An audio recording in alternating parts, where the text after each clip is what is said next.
United States of America, and to the republic for which it stands, one nation, under God, indivisible, with liberty and justice for all. Hello, everybody, and welcome to the May 19th, 2014 Board of Commissioners meeting. Before we begin, I just have two quick announcements regarding items that are not on the agenda. We do not have an item regarding the planner that we are expecting a presentation from on what could be built on the Biomeds site. We had anticipated that it would be this meeting. It's not quite ready, or wasn't quite ready at the beginning of last week. So that will be on the June 9th agenda. Secondly, you'll also notice that the Willows agreement is not on the agenda. We had been anticipating that that would be ready at this point, and it is still not ready. And now we are anticipating that that will be on our first week in July, whatever that meeting is. Okay, before we begin, I'm going to invite public participation for anybody who is here and cannot stay to comment at the appropriate time in the agenda. So please come on up and do that. Hello, Mr. Costello. Commissioner. My name is Marty Costello. I'm here tonight for the Radnor Township Memorial Day Parade Committee. It hasn't been formally announced, but our Grand Marshal this year will be Dennis Murphy. Dennis Murphy is a member of American Legion Post 668. He's a Vietnam veteran. And before I talk about Dennis, this year's parade we'll be emphasizing the Vietnam service veterans. We'll have a special truck toting the veterans up in unison to the memorial, and Dennis Murphy will be on that truck. Dennis Murphy graduated from Monsignor Bonner in 1968. He was one of the first participants in the Community College of Delaware County. Matter of fact, he helped carry the desks and chairs into the trailers. He stayed there for a couple of years, and as you know, sometime in 1970, they came up with the lottery system. So rather than be drafted, he joined the United States Army and headed off to Vietnam. A lot of his duties in Vietnam were seek and destroy, very dangerous operations, and in one such operation, two of his fellow servicemen were hit, and he went out to save them, and he got hit 5 times. The VC thought he was dead, left him alone. He crawled to safety over a tree, and incoming fire, friendly fire, destroyed the site. For his heroism, Sergeant Murphy received the Silver Star, the Purple Heart, the Army Commendation Medal, the Republic of Vietnam Service Cross. He also received the Vietnam Service Medal, the Vietnam Campaign Medal, the Good Conduct Medal, and the National Defense Medal. He was flown back to this country and spent 6 months in the Phoenixville Veterans Hospital. The building's still there. It's now a Christian college, I believe. And upon leaving there, of course, it wasn't for the nurses and the great staff, he would have died. They brought him back to reality, as he says in his tape, and he went out and got a job at Corvettes, Korean War veterans. Of course, they're going to hire him. So one day he's there, and a woman sees him, and he goes, where did you get this ring? He had a ring on his hand. And he said, Southeast Asia. She says, Vietnam? He says, yes, ma'am. So she tries to slug him. She says, because of you, my son is in Canada. This is what happened to many, many Vietnam veterans at the end of that war and during that war. We're not really treated too well. However, things change, times change, and so does the Vietnam veteran. And if you look at who's on the coaching staffs of most of the teams, if you see who are the Little League coaches, soccer coaches, basketball coaches, who helps kids, who hires kids, it's these veterans that come back from these wars. Dennis Murphy said if it wasn't for his combat experience, he would never achieve the level of achievements that he has done today. He's a true American hero, true American hero. And I'm proud to know him, and I'm on a lot of different committees with him throughout Delaware County Veterans Memorial out there in Westchester Pike. So for no other reason if you want to meet an American hero, come to this Memorial Day parade and be at the memorial after the parade and meet him and many, many other men that I call heroes, my heroes. But that's Dennis Murphy. And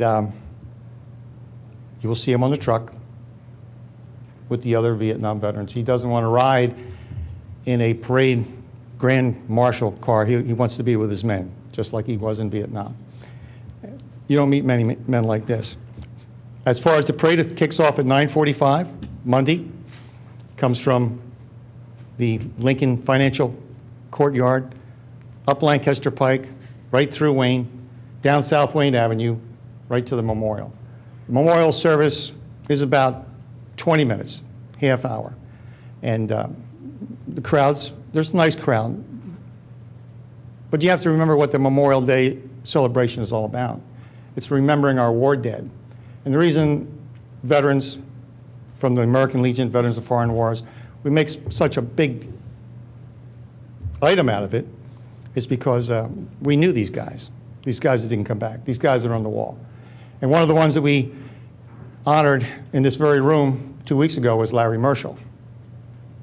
And Larry Marshall was a very, very, very special person, 1966 graduate of Radnor High School, and he perished in Vietnam. Some of you were not at the service we had for him, but I have been getting emails from many of his classmates and his family members, and they're still devastated 46 years later. And that is the collateral damage that people don't understand about war. And that is one of the things that Memorial Day, I have to impress upon you how important this is. Not only to the veterans, but to the veterans' families. The 58,000 names that are on the wall down in Vietnam, yes, they're gone. But who is not gone are the 58,000 moms, the 58,000 dads, the hundreds and hundreds and hundreds of thousands of brothers and sisters, and the millions of friends and relatives and classmates. So please come, and this goes for everybody in Radnor Township. Please come, pay your respects for those who are gone, but also those who are still in pain. And I want to thank you for your time, and I want to thank you for your participation. Marty? Yes. Excuse me, do you happen to have the letter that the young lady wrote to Marshall? Yes, I did. Her name is Jax Norman, and Elaine, I know you met her last year at when she was the master of ceremonies in 8th grade for James Montgomery Whiteman, but she was also the master of ceremonies this year for Larry James Marshall, and I do have it. And, you know, I think I will read this. And she wrote this to Larry as if Larry was, well, she did know him because she spent the last 6 months of her life researching this man. She went down to the Veterans Vietnam War Memorial with a bunch of veterans from post 805 out in Marple, Newtown, to sketch Larry's name off the wall. And from that moment on, she's been researching Larry Marshall. And let me read to you what this high school freshman wrote. To Private First Class Larry Marshall, 101st Airborne Division. Dear Larry, although you were taken from us, from this world so young, you left a lasting impact with your family and community. Your contributions to the spirit of Radnor stayed even when you departed. While many things have changed, the spirit of our community is as strong as ever. Larry, while you were here, you led your school as the mascot and showed your commitment through your diligent participation in many sports. Your basketball and soccer skills were so incredible that they are remembered to this day. And while we thank you for your service to our school, we thank you even more for your service to this country.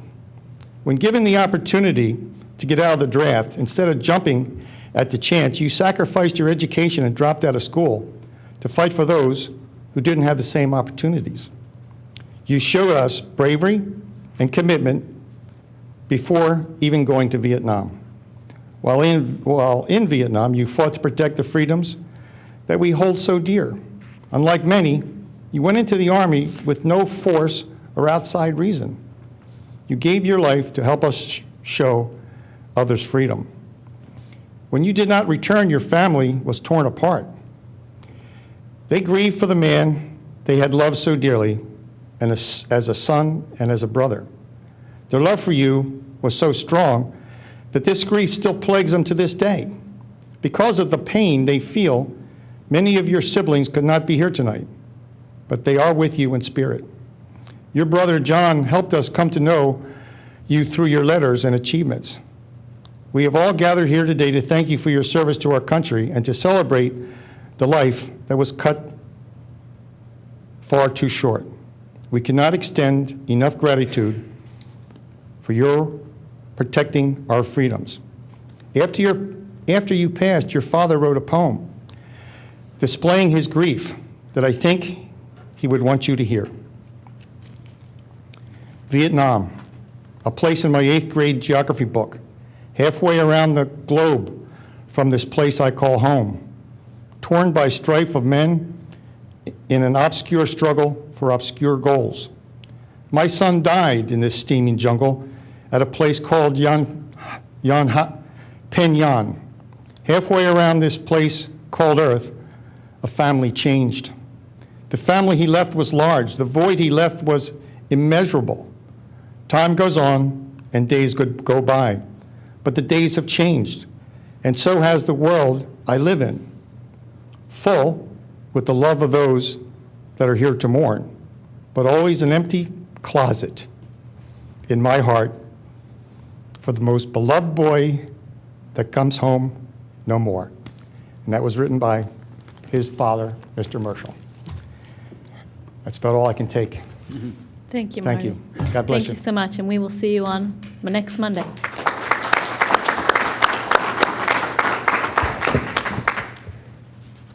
Is there any other public participation? Okay, I'd like to announce that we had an executive session immediately preceding this meeting. All commissioners were present, and we discussed matters of personnel, real estate, and litigation.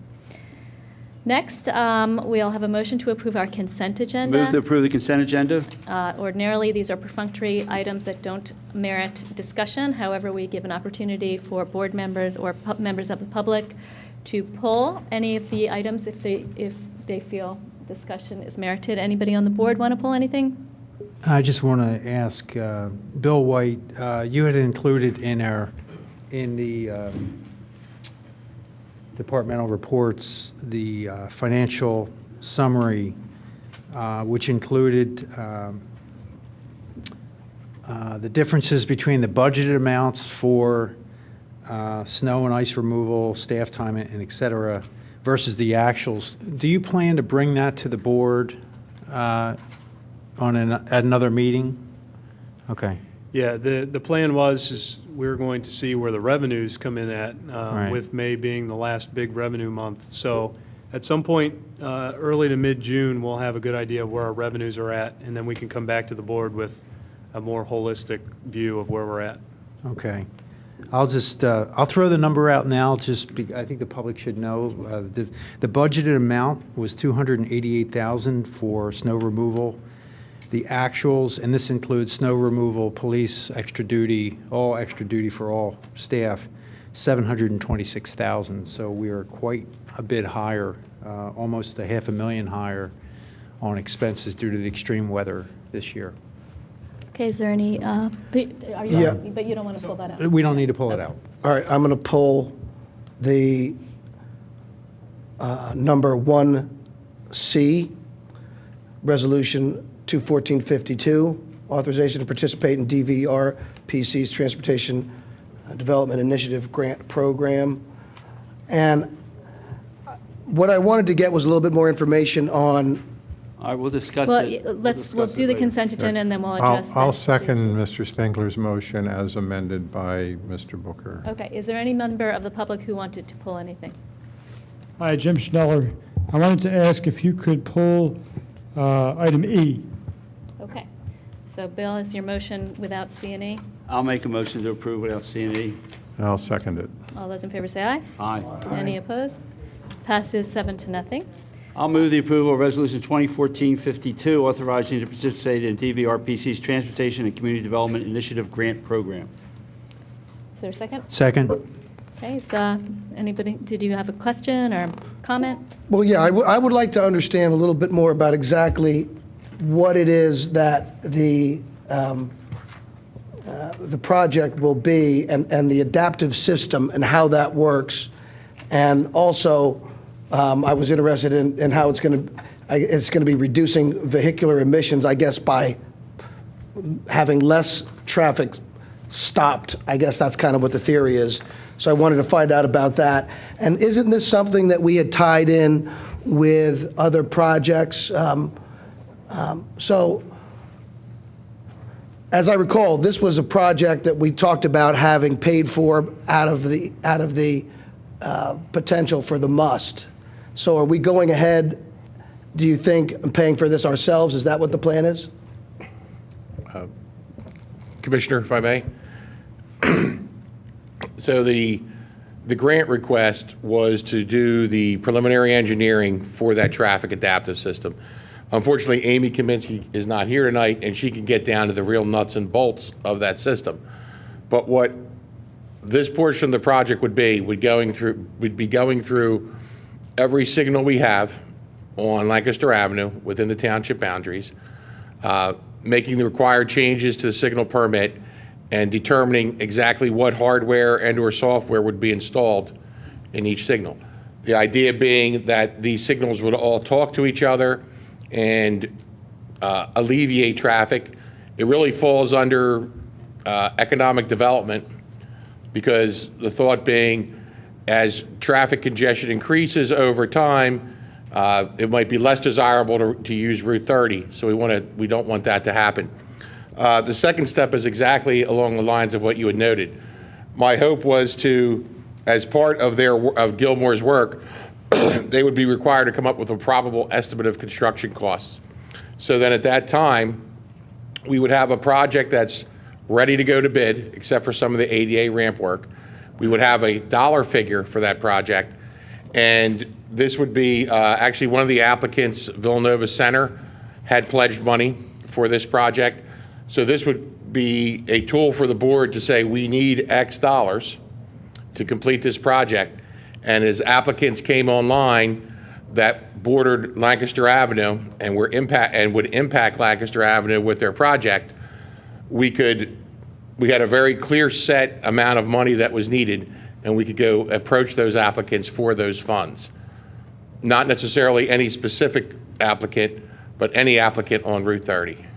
And so this approval tonight is specifically to fill out the grant and request some grant money to start that work? That is correct. Noting that if we were awarded the grant, the exposure to the township would be $19,400, the 20% match of either cash or in-kind services.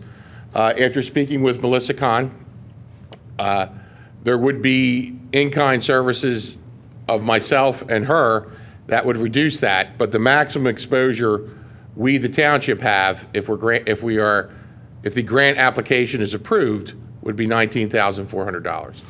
And can you just, I know that Amy would be the person for this, but how does it adapt? Why do you call it an adaptive system?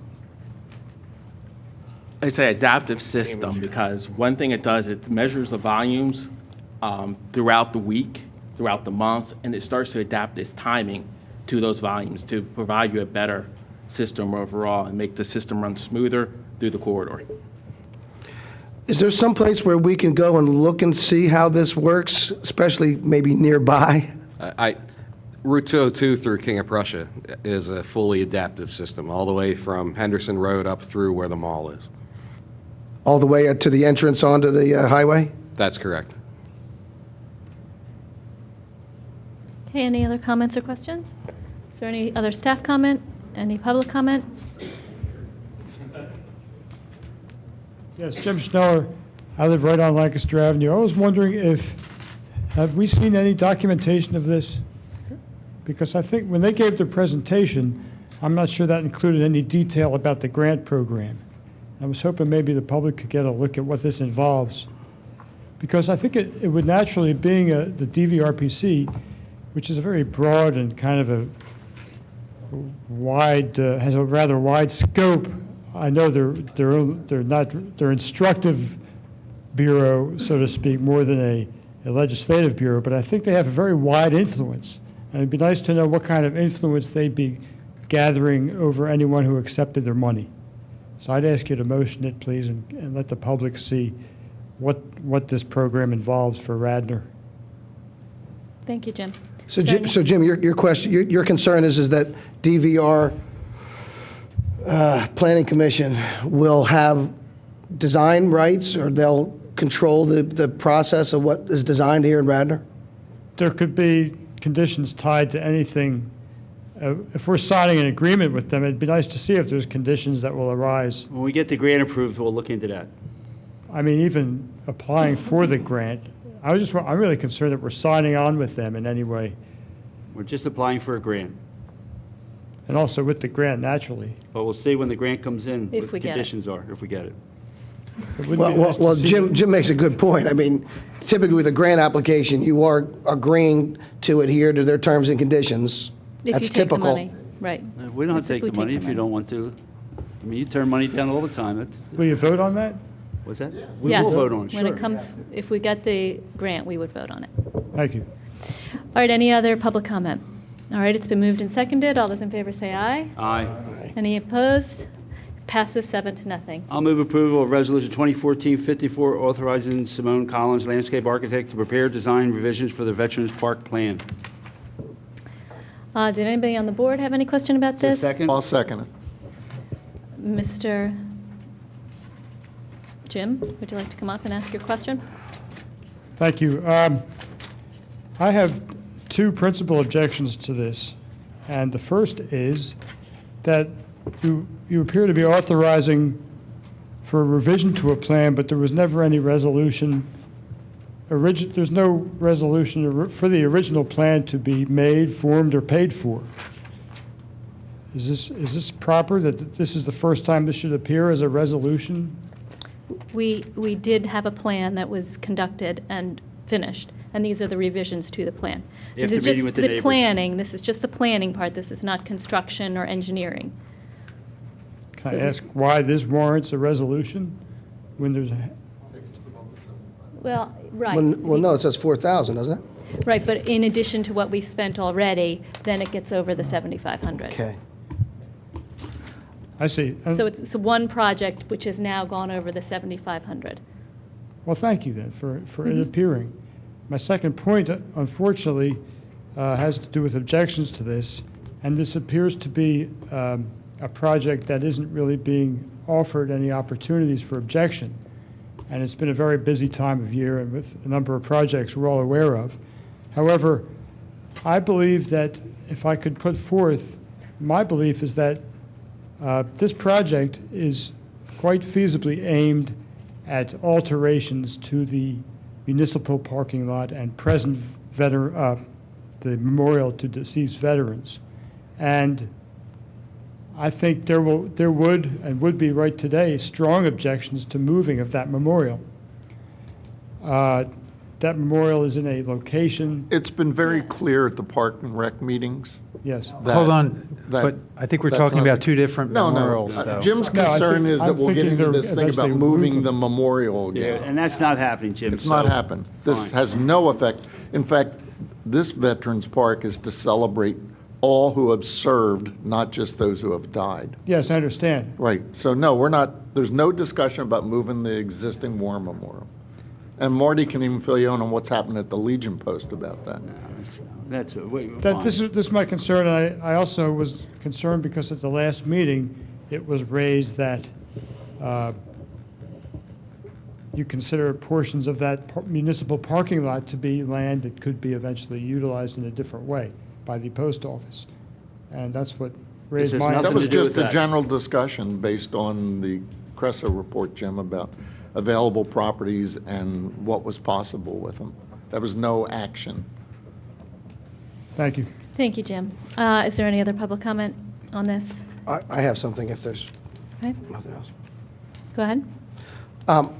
With this particular Veterans Park, my recollection from the meeting for the Parks and Rec was that this was going to be paid for with donations. So is this going to be reimbursed with donations? Have we gotten the donations, or what's the status of that with respect to specifically this proposed expenditure? I think that the notion was that the full engineering and the construction would be paid for by donations. The planning, I believe, we committed to funding. Is that clear? Well, no, I don't recall it that way at all, but Well, if that's what you say it is, I guess that I don't really have much of a recourse to it, but Well, you can vote against it. other than that, yes. Thank you. Okay, it's been moved and seconded. Any other comment? Sure, I'll- if I may just, maybe to address Mr. Booker, I know there were some residents that were there that had raised some concerns. I believe this plan addresses those concerns of residents coming off of Midland Avenue, that those issues were raised at Parks and Rec Board. So I believe this does take into that, and I believe some of the other neighbors' comments as well. And Tammy, I don't know if you're going to add to that. It also addresses issues that were actually raised during the presentation that happened during this meeting, I believe on March 24th, when Simone Collins actually had presented the plan. And namely, what that entailed was keeping the walkway inside the park versus what the concept plan that we're revising, which has it outside of the park along Lancaster Avenue. So it was to address that as well, in addition to what Mr. Zinkowski had stated on the walkway in. Okay, thank you. Any other comments? All right, all those in favor say aye. Aye. Any opposed? Nay. And it passes 6-0. 6-1. That's it for the consent agenda. Next, we move on.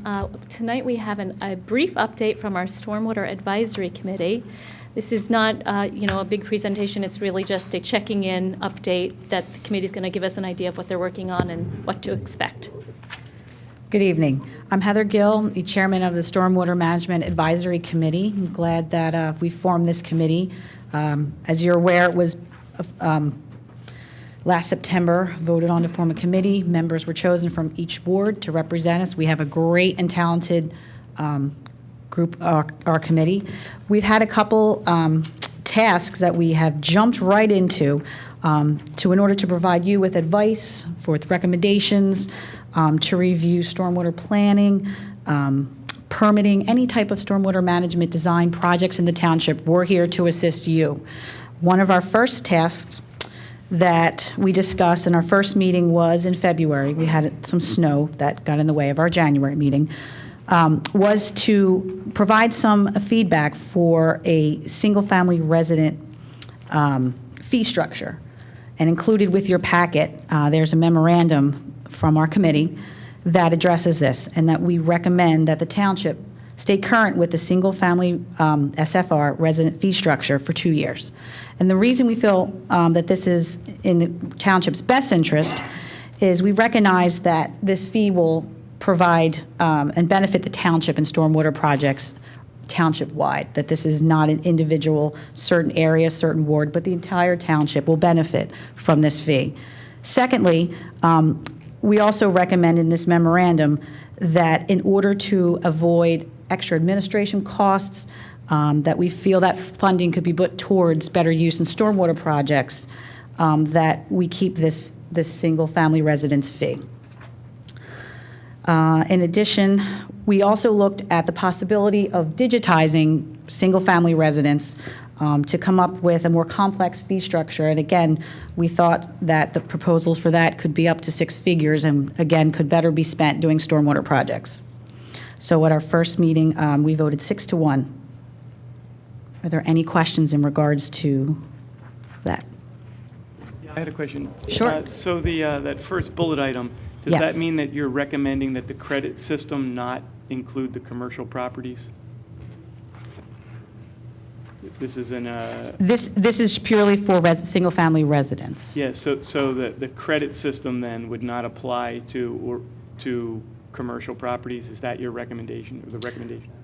Well, that's something I also want to address, that and we'll get into that, actually, that can lead me into the next section. We also provided, in part of your packet, we took a look at a credits and incentives program both for residential and for commercial properties. For residential, at this point, we're just looking at an incentive program to improve community awareness, limit the need for expansion and using current infrastructure to its capacity. We feel that having a incentive versus a credits would be a burden to the township administrative-wise and fee-wise for our stormwater projects. So at this point, we're only recommending to do an incentive program such as a rain barrel, tree giveaway, workshop where people could attend, and we could engage the public in some of the best management practices for the township to address stormwater. We're also asking later in this memo that we have until August to provide the board with some recommendation for commercial properties. It's a little, as we've dove into this realm, we've really been doing a lot of research. We want to make sure that we craft something that makes sense for the township. So we're only recommending at this point to do an incentives program for single-family residents and the ODP, Other Developed Properties -1.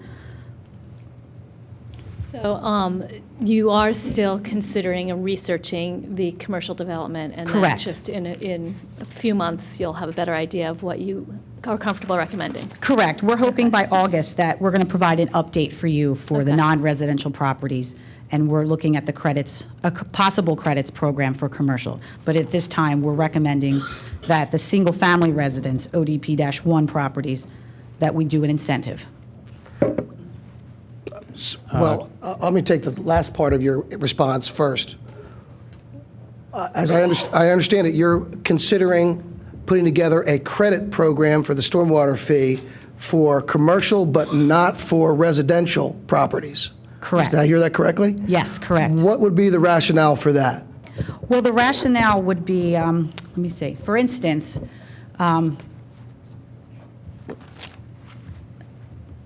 The residential tend to be smaller parcels. they're smaller, and it's harder to track. So for instance, if, let's say, we provided a credit program, you install a rain barrel at your house, and we decide for, $10, that would be your credit, depending on your size property, just picking a half acre, $10 credit off your $59 fee. Then it would be an administrative task for the township to track that. And for every homeowner who put in maybe a rain garden, who put in a rain barrel, and then compile a list, and do they have that rain barrel there the next year? Is it functioning? Is it working? Is it addressing stormwater? So there would be a tracking process for the township that we thought would be better use the funding and the time to put directed towards stormwater programs. Well, you might also get into having to analyze how much pervious and impervious acreage or Correct. fractions of acres exist on residential.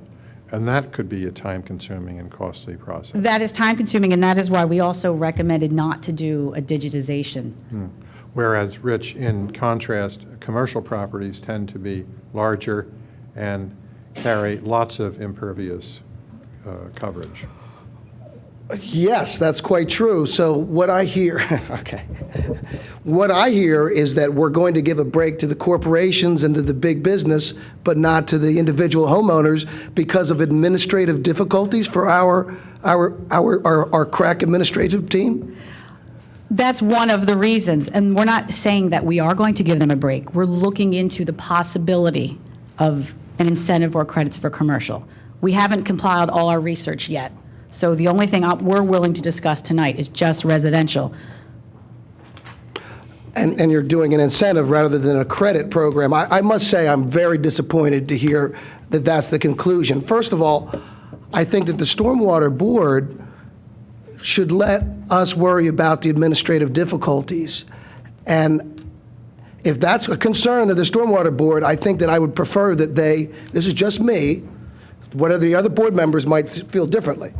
But when I appointed my people, or my person at least, to the Stormwater Board, I wanted them focused on stormwater issues, engineering issues, fairness issues, I think, too. I think the credit component was something that was brought out and that the homeowners should have a chance for a credit for the work that they've done on their properties. And to limit that to say we're only going to have that for businesses, I think flies in the face of what we should do. And I think that it is on its face not to be recommended, because the perception is going to be that you're giving a break to the corporations at the expense of the homeowners who cannot get a credit for the work that they've done. So that's number one. Number two, you say that you're recommending continuing the simple fee structure.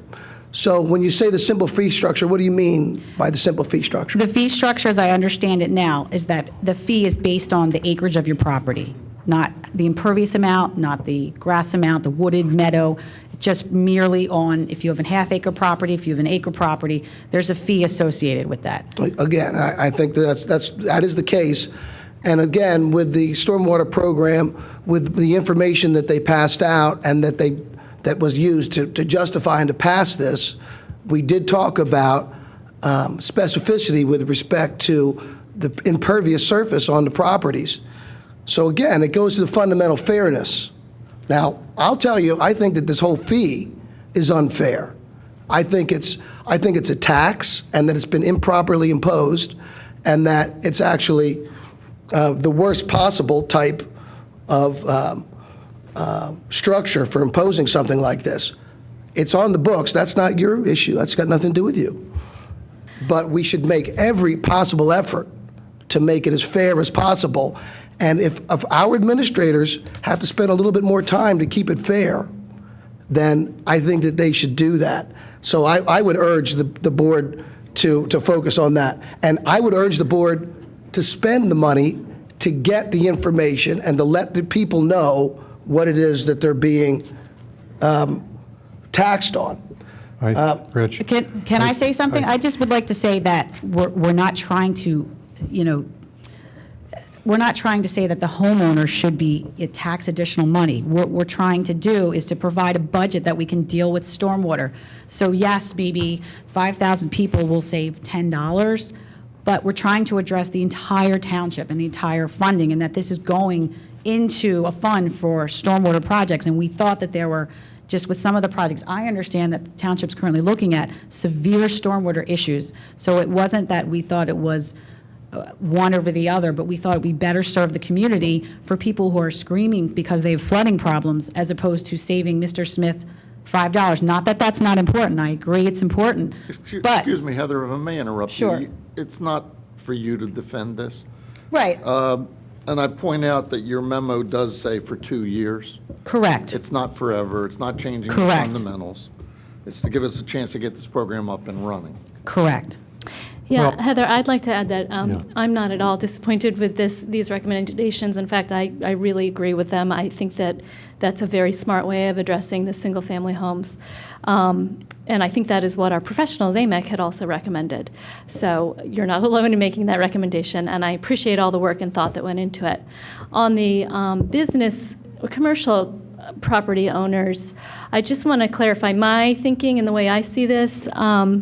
Giving an incentive to a commercial property owner for going above and beyond what they're required to do should no way be viewed as giving a break, because the type of remediation and stormwater mitigation that they would have to do, the expenditures that they would have to make Be very to expensive. get a credit would be way more than they would have to put in normally, and that's what would earn them an incentive. I agree. And the whole point of the incentive program is that we want these big landowners with big paved areas to have some incentive to make those extraordinarily expensive adjustments to their property, which they are not going to make unless Right. there's some reason to do it. Correct. So it's not giving them a break. It's incentivizing them to spend an extraordinary amount of money to help us as a township with our stormwater issues. But they won't Yeah, spend a whole extraordinary amount of money. They will get the credit, and they will have their lawyers, their planners, and they will not provide that. That's my prediction. Okay. Is there Well, anybody I else that'd feel like a to- little bit uncomfortable with volunteer, the chair of the committee that we created last fall, being singled out as if she's done something wrong here or her fellow committee members have done something wrong, and using the old idea of fairness and residence. There's nobody on this board that doesn't feel that our first and foremost obligation is to protect our residents, people that live here and raise families. And nobody on this board, in my judgment, wants to give preferences to businesses. The point here, as Mrs. Gill mentioned, to allow a resident to get a $5 credit when you multiply one family by all the families in the township to get $5 credits here and there, it's a huge administrative cost to the township. And I don't fault the committee at all for being mindful of the cost. There was a representative from Public Works on the committee, and I'm sure from time to time the township manager participated in the deliberations of the committee. If he didn't, he was consulted, or he consulted the director of Public Works. So we all have to be mindful of cost, but I think you make a very good point that for a benefit, every benefit that we create through legislation, there's a cost attached to it. And here we have to be mindful of making the costs and benefits somehow be reasonable and appropriate. So I thank you for your presentation, and I'm encouraged by the fact that you're making some nice progress. Actually, can I? finished, if you don't mind. Oh, go ahead. So for item 1, the second bullet item, for item 2, if we want to adopt that, we want to make that the policy of the township, we should take action on that. That should be an action item for us. Which one are you referring to? This is the one regarding the not digitizing the maps for greater accuracy. So my sense is that's a prudent recommendation. The logic of it for me is that sometimes a survey is better than a census, and that's essentially what we have here. Correct. We have a survey with a very high correlation, and the group is telling us that the survey is better than a census of all properties. Well, no, they're not telling us that.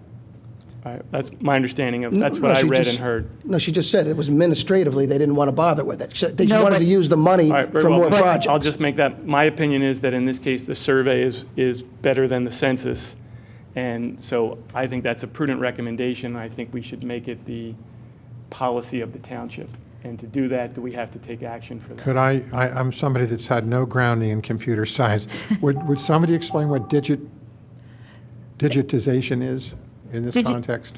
Digitization would be a way of surveying the township, and it could be an aerial digitation, it would be flown, it would gather, it would indicate in an AutoCAD type or GIS computer model of the township that would show driveways, houses, Every single roads, property. Every single We property. do have that for commercial, do we not? Commercials. But not for residential. Not for residential. And from the research that we've done, it could cost up to, $500,000, $600,000. It could be very expensive, and again, we felt that was Yeah, if you money had better weak- spent. If you had a weak correlation, then that might be Right.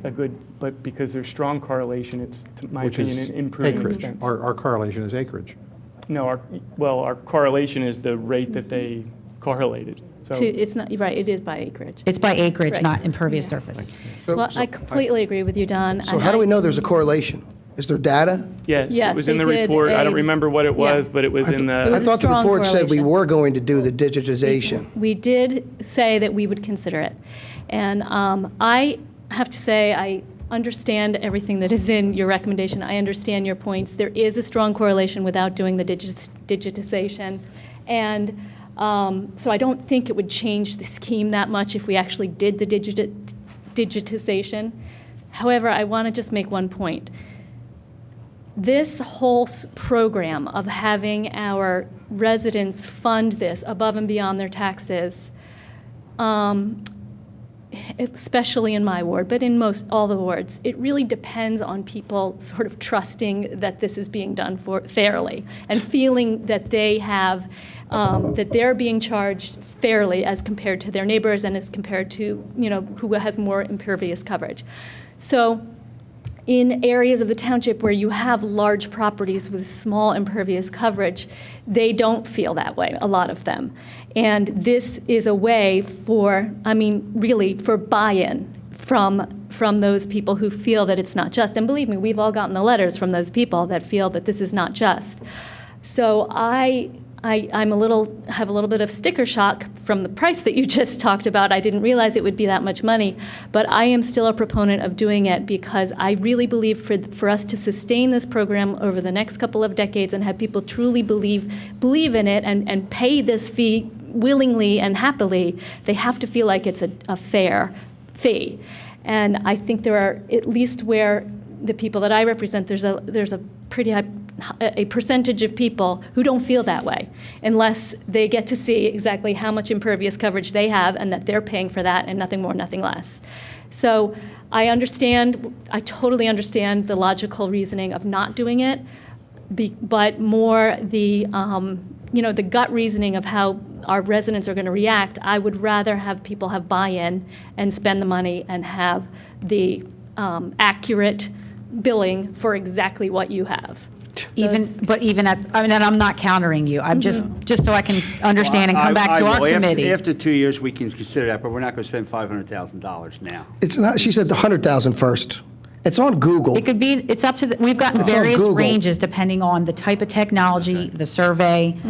Well, we at any time could decide to do this if it's presented to the board, the cost is presented to the board, we could vote to do it. So we're not voting tonight, so it's, we have your recommendation and. So just a couple quick comments. Oh, I'm sorry, Mind if I Don. finish?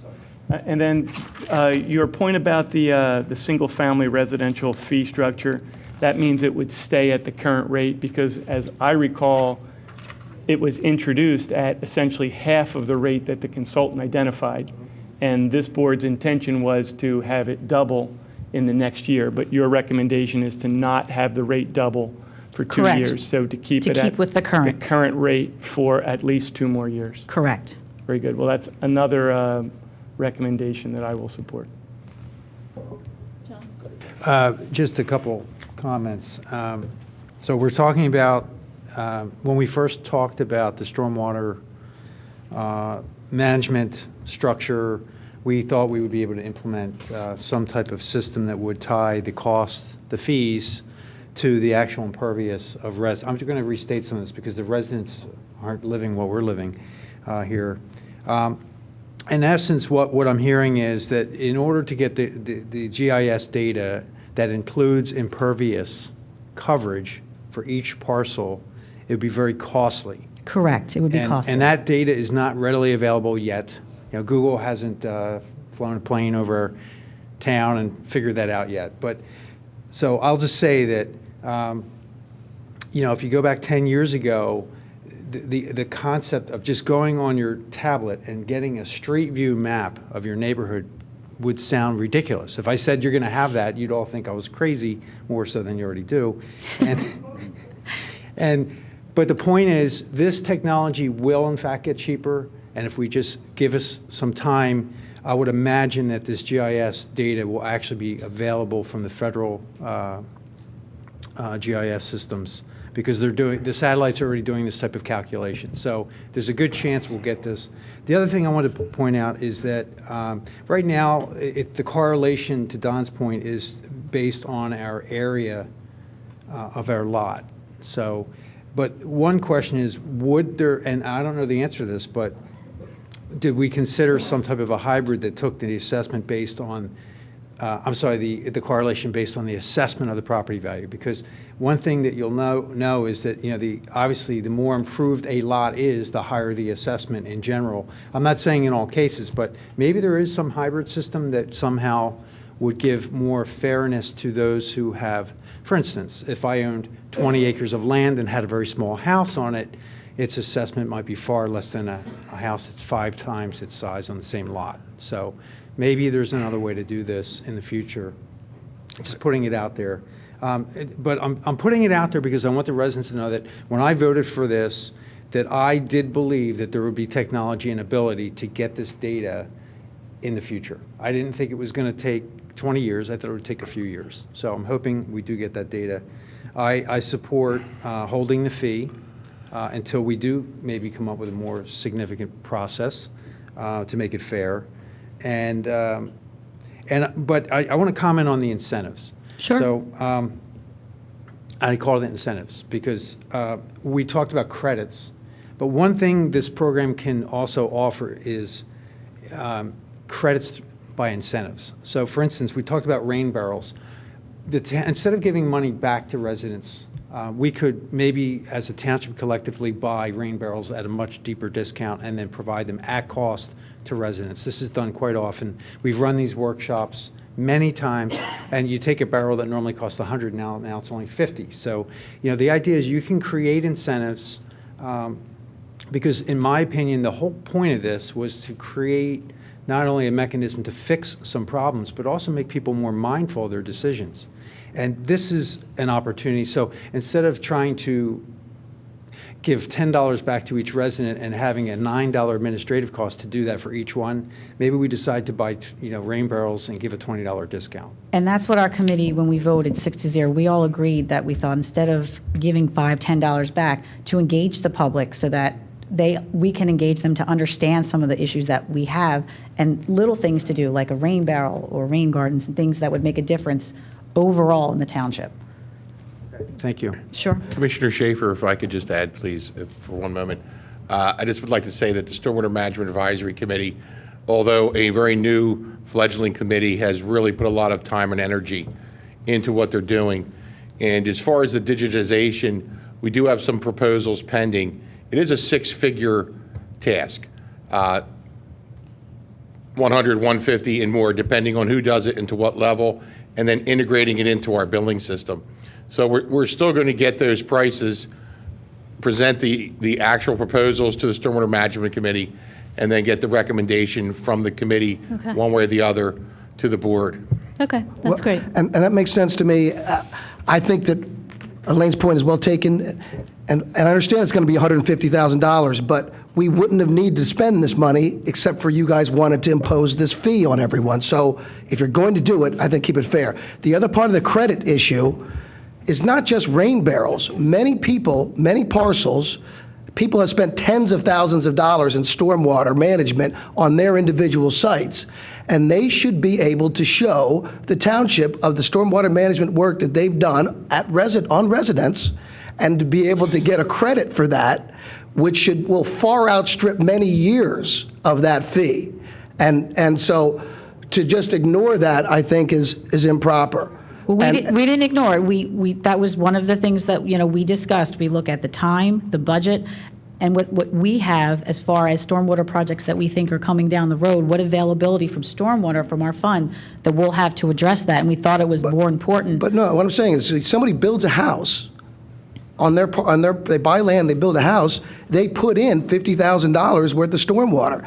Stormwater management, they should get a credit for that because they are not contributing to the problems that are being solved ostensibly by this stormwater fee. And I'll also say that in the second ward is in the Schuylkill River watershed. My constituents are not contributing to the stormwater problems that we hear about in the Delaware River watershed. And yet my ward is the highest tax ward already in the township, and it will be the highest taxed for stormwater purposes. Excuse me, Rich, I'm glad you brought that up. Yeah, no, excuse me, please, may I finish? Do they have storm sewers? Do they have highways with curbs? My view is that we should be able to apply for exemptions for the people who are outside of the problem areas. And I would urge the Stormwater Board to take all of these factors into consideration, and that not everyone is ever going to be happy to pay this extra fee. And a lot of people will view this as government oppression and as the government extracting yet another bite of what out of their lives. So Right. I take that into Rich, consideration. it's called community. We're all in this together. Anybody else have any Manioc does comments? flood. No, let's Jim? move on. This was Yeah, supposed to be I a just simple wanted to update. say that I don't think we advance the purpose of government when we get into sectionalism and factionalism. Your residents benefit when they drive on the roads in John Nagel's ward or Elaine Schaefer's district or mine, they benefit. And if we have stormwater controls over where we are, your people, it redounds to the benefit of your people. Second of all, bear in mind that even people, for example, in Elaine's district that don't have stormwater flooding, they rely on our police, our fire, and our ambulance services for rescue and other operations. The Radnor Fire Company is in a precarious location on South Wayne Avenue, and we can improve the situation there. It will benefit everybody. But I'm really distressed when I hear anybody talk about sectionalism. I don't think it advances the cause of government. Thank you, Heather, so much for coming tonight. This is very informative. It's very good for us to kind of get our finger on the pulse of what you guys are up to. Could I just say there's just one more, and I know it's later on your agenda, that I included comments for the ordinance review. Yes, we got the comments from each Just want to make sure that that was included. I know that's going to be discussed in the packet, later. and it's online. Okay. Okay, thank you so much Sure, for the you're update. welcome. All right, next we are going to move on to a presentation involving our finance department and a very exciting award that they have received. I think we're going to begin with a brief overview of what has led to this recognition. Sure. Thank you very much. Sorry to have my back to you. It's okay. This, recently here, the township has been recognized again for its outstanding financial reporting here and its achievement. And there's so many different folks that are involved with this that have made such a difference here. So I know Jim's will be putting up here very shortly a few points here, which there they are. Some of the accomplishments that have led to this. And you look at in the balanced budget in 2011, 12, 13, and 14, 2 of those years have 0% tax increases. The Board of Commissioners established the excess fund balance policy, which again, coming in here, there were several items that were addressed in regards to pension, OPEB. The board has actually put policies in place to address those. There's been a reduction again as staff has left, not filling some of those positions, but again, a lot of the staff has stepped up and have done an outstanding job as part of that. One of the big items here is the audit citations. In 2008, you can see there were 34 citations issued against the township, and those are when the auditors come in and do the audits, this is what they have found. Working here with the staff, working with our CARFAC group, who has done a tremendous job as this, with the Board of Commissioners really establishing these things need to be addressed. In 2012's audit, we are down to only 2 citations now. And that speaks volumes of the effort and hard work of the staff and the commitment of what they have done. When you look at addressing the unfunded liabilities, the elimination of the employee bonuses that were once given, maintained, again, which I believe are the premier public services in this community. You know, there are so many times we receive comments from residents who live in other communities about the high level of services that we provide here. That's due to the staff, the outstanding staff that we have, and the commitment that they've made.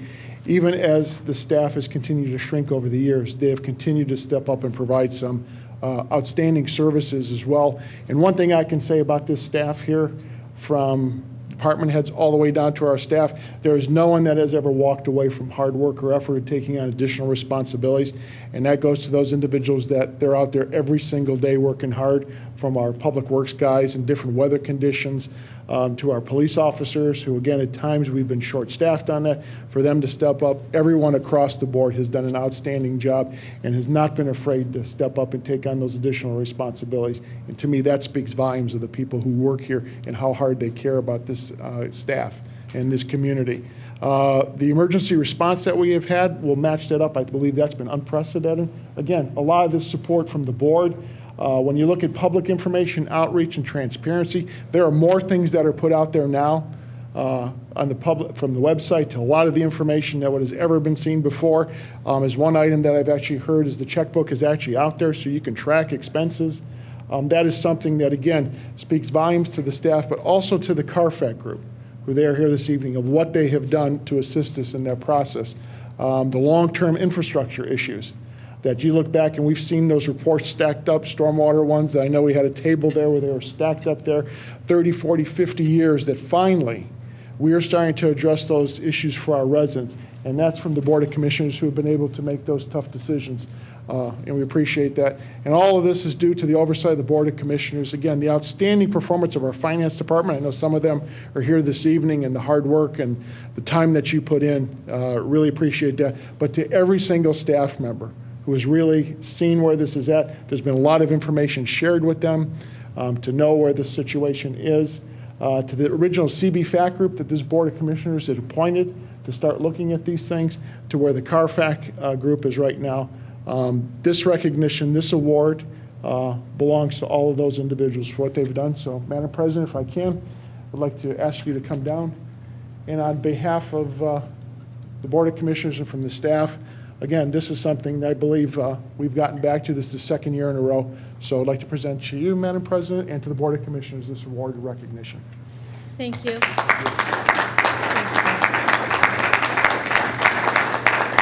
Well, I'll accept it on behalf of the board, but it really belongs to CARFAC and our finance staff, so we'll hold it for them, but it really belongs to them.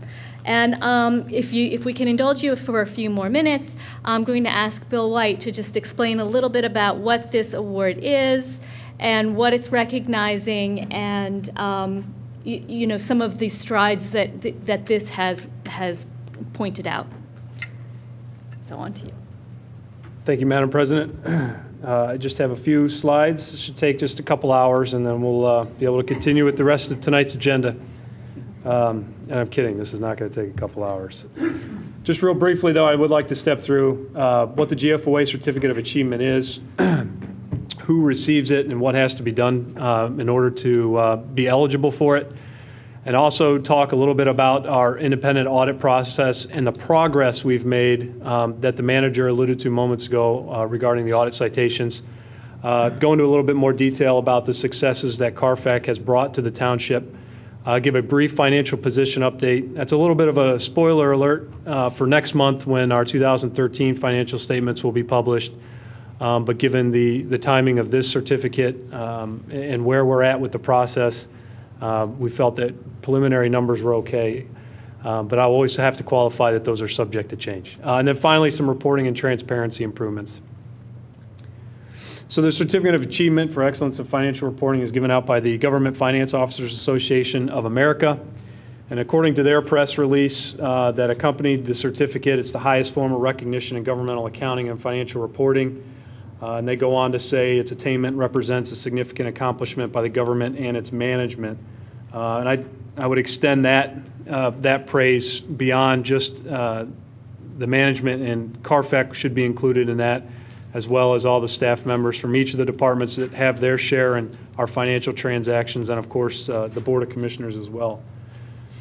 GFOA as an organization, in case anyone doesn't know, is the leader of public finance officials across the United States and into Canada.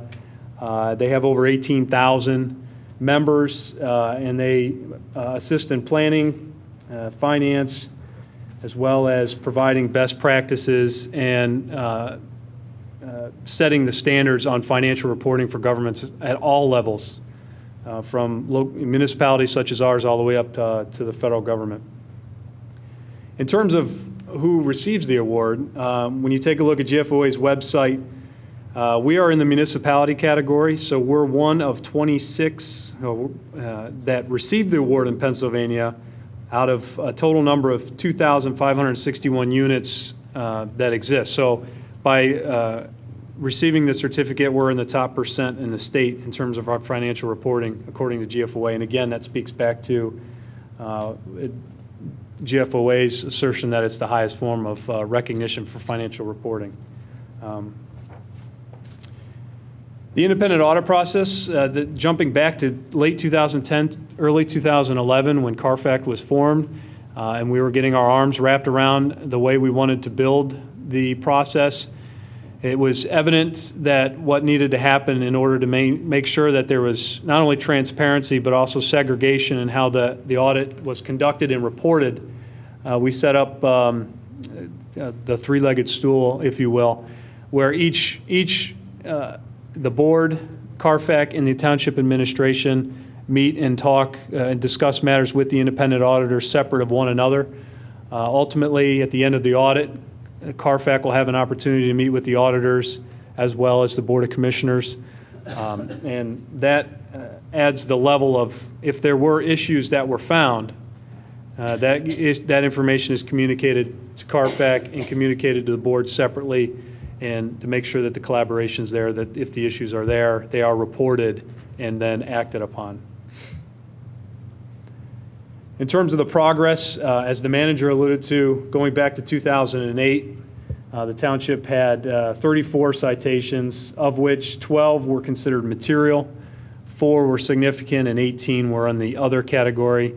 Touching briefly on what material means is that there is a significant weakness in controls that could lead to fraud or the misrepresentation of information on the financial statements. And the 12 items bulleted on the slide represent the areas where there were material weaknesses. And obviously, with CARFAC's assistance and the priorities placed on solving these were the ones that we addressed first. And when you go through the list, you can see it touches on just about every aspect of the accounting process, counting and reporting, from the transactions over the counter to the ultimate generation of the financial statements and everything in between. So it was basically revamping the entire process. Touching on who CARFAC is, for those who may not know, it's the Citizens Audit Review and Financial Advisory Committee. Several of the members in the audience today, and again, they deserve a great deal of credit and thanks for their volunteerism and the hours that they have dedicated to the township and helping help turn the ship financially, so to speak, and they've had a huge part in doing that. They're made up of 9 volunteer residents. As I mentioned, they meet with the auditors separate of the administration and board. And then on top of that, they meet with the board and go through specific priorities that the board would like to see, and then they report back to the board annually. And the last 2 years' reports are up on the township's website under the CARFAC page. Here is a bullet list of the summary of the accomplishments from CARFAC over those 2 years, or 2.5 really. And instead of going into detail about each of these, the intention of this slide is just to kind of give everyone a visual of the magnitude of the number of items that they've touched on and helped. As you go through the list, and I would encourage everyone not just to look at this list, but go and look at the memorandums that they've written to the board that summarize their accomplishments.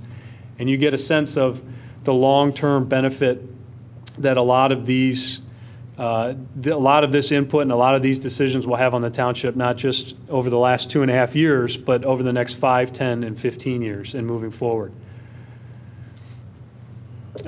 Switching gears a little bit to the more of the finance-related items, that we've talked a little bit over the last 2 years about how revenues have gone up. We wanted to take just a moment and make sure that folks understand that the rates themselves have not gone up over the last 2 years. It's the activity and the economic health, if you will, of the township that has generated the additional revenue. And I always like to take an opportunity to make sure that we make it clear that we are different than the school district. We get phone calls every single day. We get residents who come into the building wanting to pay their school taxes here. So as often as we can to make sure folks understand that as the township, we are a different legal entity than the school district and have different tax rates and different programs. Just a quick note on the net position of the township. This is basically the bottom line, if you will, of the township as a whole, which includes all of the governmental activity as well as the business-like activity, including our obligations on the long-term debt and pension and OPEB, as they're reported in the financial statements. And as a result of revenue increases over the last couple years, you can see that the position of the township has improved. And it's not just because of the revenues, but it goes, again, to credit CARFAC and the Board of Commissioners on decisions on what to do with those revenues that really have helped out. More specifically, as those revenues have gone up over the last couple of years, mostly in the business privilege tax area, it's been the township's decision to use those or put those assets to work offsetting current liabilities. So while the opportunity there was there to maybe start a new program or go down a different road, do something new with the new revenues, the board took the leadership position at Carfax recommendation with the pension and OPEB and really direct a lot of those to help begin to offset those liabilities. So that's what we're seeing in the financial statements is net position improving as we have assets now that are starting to offset those liabilities that have been on the books going back to when the township implemented the new reporting model in 2008. Some of those transactions that I'll touch on just briefly, again, we had the significant business privilege tax settlement that was the culmination of many years of negotiations with the taxpayer and work that was done by our predecessors, but then taken across the finish line by Mr. Tate and our tax team and the work that they did sitting down with those folks and coming to a resolution. I don't want to estimate the number of hours worked, but that was something that was a definite priority for the department, and it yielded a fair tax assessment at the end of the day and a fair settlement for both parties. The other big item, again, is the excess fund balance policy that the board adopted going back to 2011 that we're now starting to see the benefits of, where we put almost over $6 million worth of assets aside to help begin to address OPEB and pension,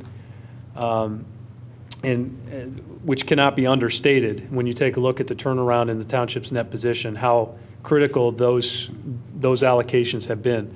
And then finally, the swap agreement termination.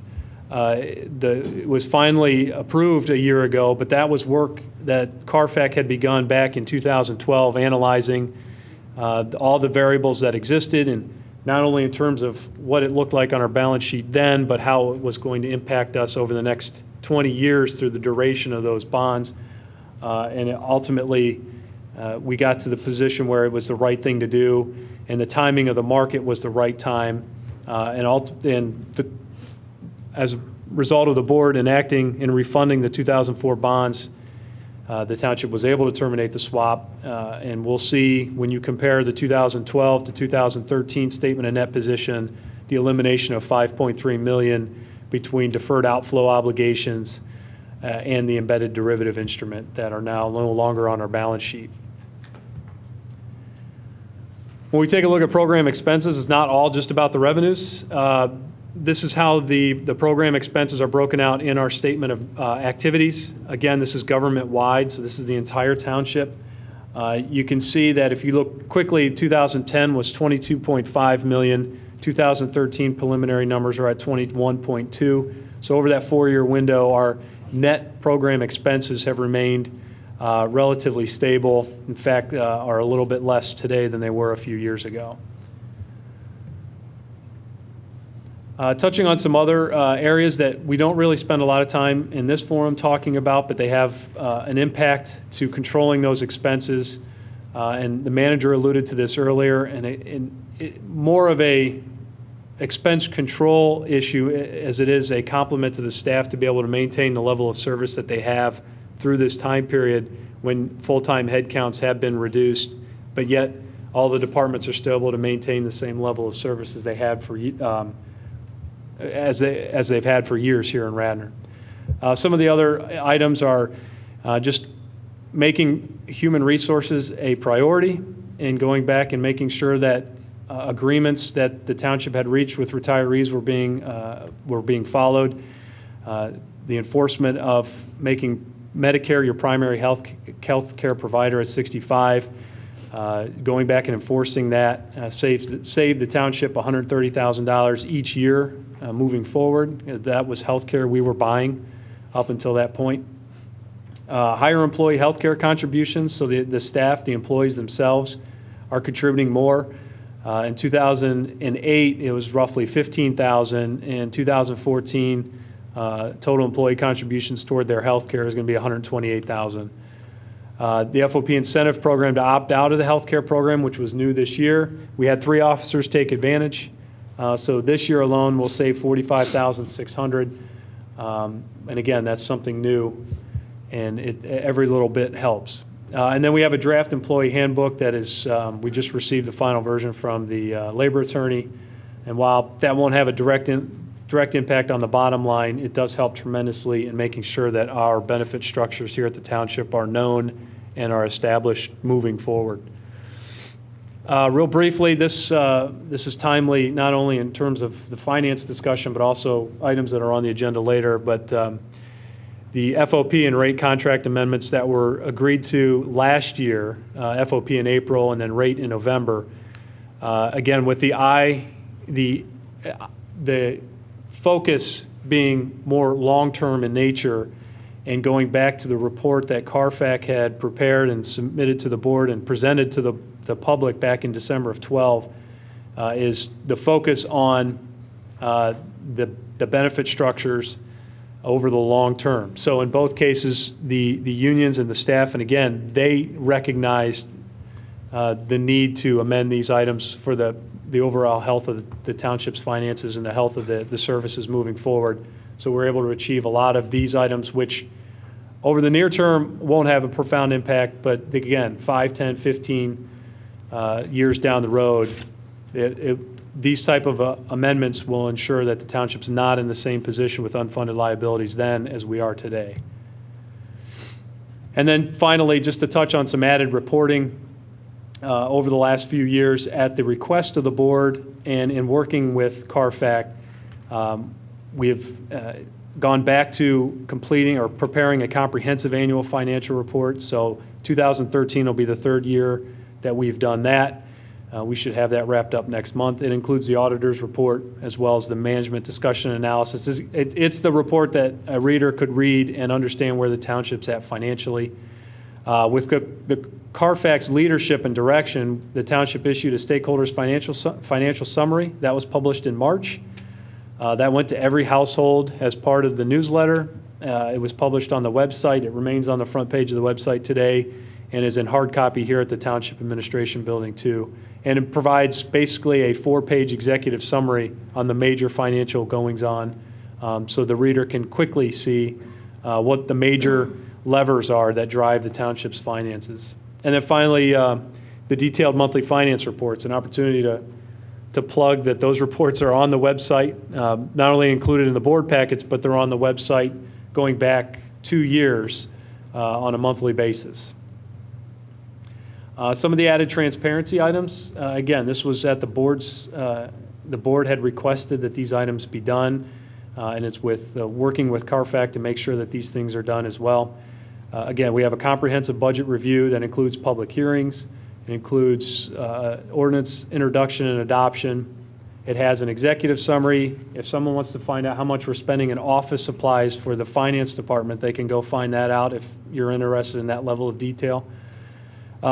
All employees' wage and salaries are disclosed and passed separately by the board in a public meeting. There's a 5-year capital plan review, updated and again approved publicly by the board. Any budget amendments where we are actually amending appropriations from what the board approved initially is done so through a public meeting. We haven't had any since 2012, but any that were, if they were to happen, would be done publicly, and those are all traced back and can be traced back through the legislative process. The same goes with any interfund transfers that are outside of the budget. The example that I included here was the excess fund balance policy transfers. So not only did the board adopt the policy late in 11, but when the dollars became available in 12 and 13 to actually be transferred, a separate piece of legislation was reviewed and adopted by the board, again, just to make sure that those items are publicly approved and transparent. And then finally, and the manager just, touched on this earlier, that the disbursement listings are posted weekly on the township's website. And that is basically our checkbook for all the checks that we issue on a weekly basis that are ultimately summarized in front of the board during your meetings. But if someone wants to see the detail of where the money's going as we're issuing checks, those reports are on the website as well. So I would be remiss too if I didn't thank not only the finance staff, who are a tremendous group of individuals that are dedicated to making sure that this township is above board in all financial aspects, that go the extra mile and do anything and everything that is asked of them to make sure that the township's books are in order, the internal controls are followed, and that we're being responsive to other departments and the residents. They are the ones who do that every day, and they deserve a great deal of credit. And so I thank them. And then CARFAC as well. We have a lot of fun. We have a lot of colorful dialogue. But at the end of the day, the great thing about where we get to with that group is what's best for Radnor Township. And I can say with a lot of confidence that every decision that's come out of that group, that has been the focus, and that has been what has been achieved. And it's a great pleasure to work with them. And then also to the board for the policies that you've adopted, that we are now seeing, reaping the benefits, starting to see actual dollars and cents being realized as a result of ordinances and resolutions that you have adopted. So we've benefited from a very strong economy here, but it's the decisions we made ahead of time to put ourselves in the right position that those benefits are being realized. So thank you. Thank you very much. And I just want to add that anybody who's been paying any attention in this township over the last 4 years doesn't really need this GFOA award to understand the magnitude of the improvement in our financial position, our financial reporting, the transparency, the management, everything. So, and that does fall directly on our department. That's all you're doing with the support of CARFAC. Every resident should be thankful for that. And I also want to point out that this very detailed and thoughtful presentation tonight will be on the website, the front page of the website. So if anybody wants to revisit it, it will be there.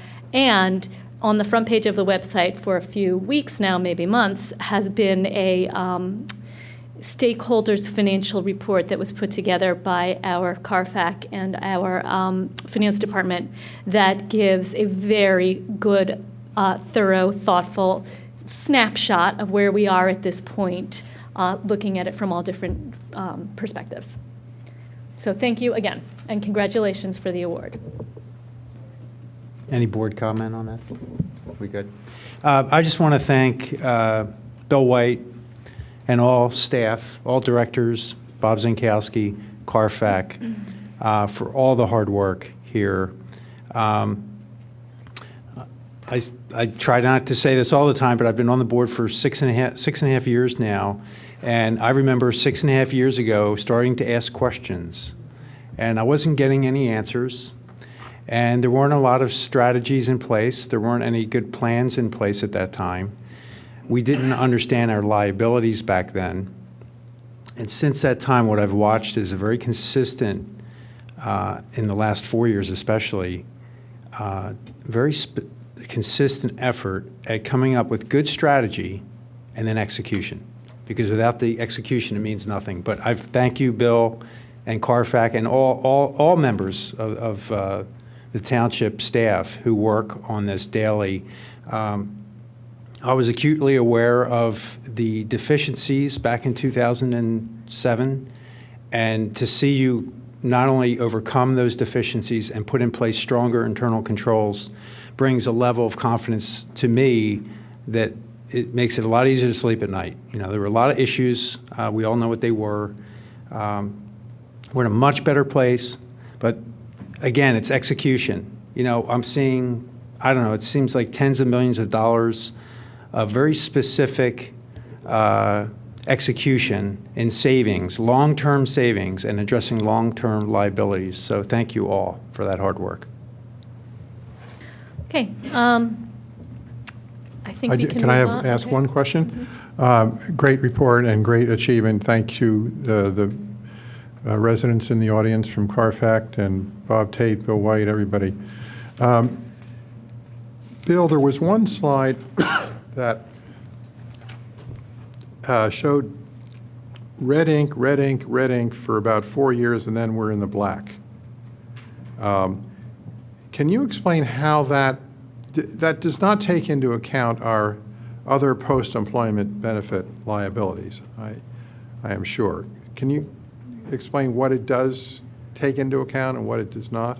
Well, it actually does take into consideration basically all aspects of the township, which include a portion of our OPEB and pension obligations. Without going into details on the GFOA reporting requirements, the OPEB and pension obligations are broken up into two pieces. Currently, this is all going to change a year from now. So everything I say now, forget, because next year it's all different. There is an ARC, an annual required contribution, and then there is a larger actuarial unfunded liability. The portion that gets reported in the statement of net position that I showed earlier on the slide is the current portion of it's the unfunded ARC, if you will. So for OPEB, it was the entire, going back to when the township had to first start reporting it, it's been growing annually by the unpaid ARC, which was roughly $4 million a year. That is included in that number. And pension to a much smaller degree, because the township has funded its minimal obligation per year. So in essence, with pension, we have been funding the ARC. So its liability presence in those numbers isn't as big. But that'll change next year because GASB's requiring that you report the full amount of the actuarial unfunded liability. So we will add a considerable amount of unfunded liability to that next year. But it does include a piece of the OPEB and pension numbers. A piece of it, but not the whole mass. Yeah, I think the Obviously. actuarial unfunded liability for OPEB's $52 million. The $52 million's not in there, Right. but the current unfunded piece of roughly 12 to 15 is. Okay, good, thank you.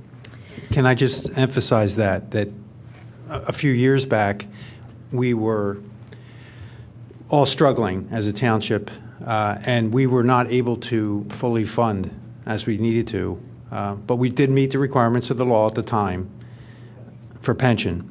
And, but we're clearly on a net, a current liabilities and current assets basis, we're positive.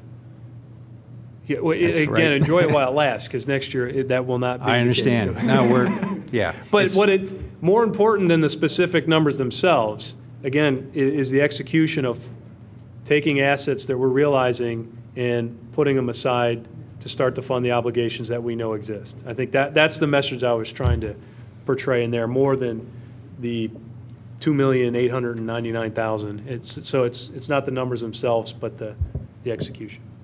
Well, this discussion is a very, very eloquent segue into our first committee report, which is our Finance and Audit Committee with Commissioner Fisher. Okay, I'll move to introduce ordinance 2014-05. This is amending chapters 4410, fund balance policy, and 4411, non-reoccurring revenues. Second? So I'll have Bill talk about this, but in essence, to respond to what Bill has just described is right now our balance sheet shows that we're positive. Moving forward, we want to make sure that we can maintain that. So one way you can do that is to increase your cash on hand to offset any unexpected expenses. Bill, you've produced a very detailed explanation. I'll have you go through this, but in essence, we've seen very wide swings in our business privilege tax. In 1 year, it was up let's talk about down. It dropped as much as $2.86 million in 1 year, $2.86 million in 1 year. And then during the recovery, we saw a spike of 2.5 million increase. So it's a very large window variance. And if any of the finance people in the room, they'll recognize that, when you have that much of a swing in revenues, especially business privilege tax in this case, I don't know what the total business privilege tax revenue is, somewhere around 12, let's say 10 to 12 million.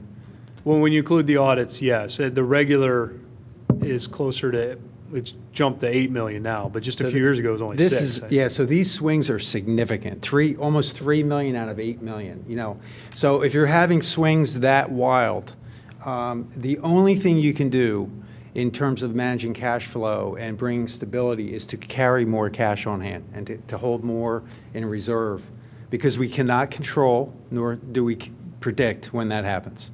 So with that, Bill, if you want to get any more detailed and explain where you Sure. want to take Well, I'll this. just touch on some high points. Hopefully, everyone had a chance to read the legislative summary. But the genesis of all this going back is the board asked CARFAC to take a look at recommendations on the use of one-time or non-recurring revenue. And what became apparent in those discussions is non-recurring revenue can come in many, many different forms at different times, some predictable, some not. So it was going to be difficult to really nail down a specific non-recurring policy that touched on all that. So I think the focus shifted to how can we amend what's on the books now to help put the township potentially in a better financial position moving forward, but at the same time give the board flexibility when non-recurring revenues do come up. So, and then the other moving piece to all of this was going back to 2011, when the GASB issued statement number 54, implementing new fund balance reporting requirements. We had adopted a resolution at the time incorporating those and how we report on our financial statements. But since we were going back and looking at this anyway, the time seemed right to amend our actual code to include that same language. So much of the language that's in the ordinance amendment is from GASB Statement 54. It was in a resolution 2011-152. And it just speaks to how we account for our fund balances.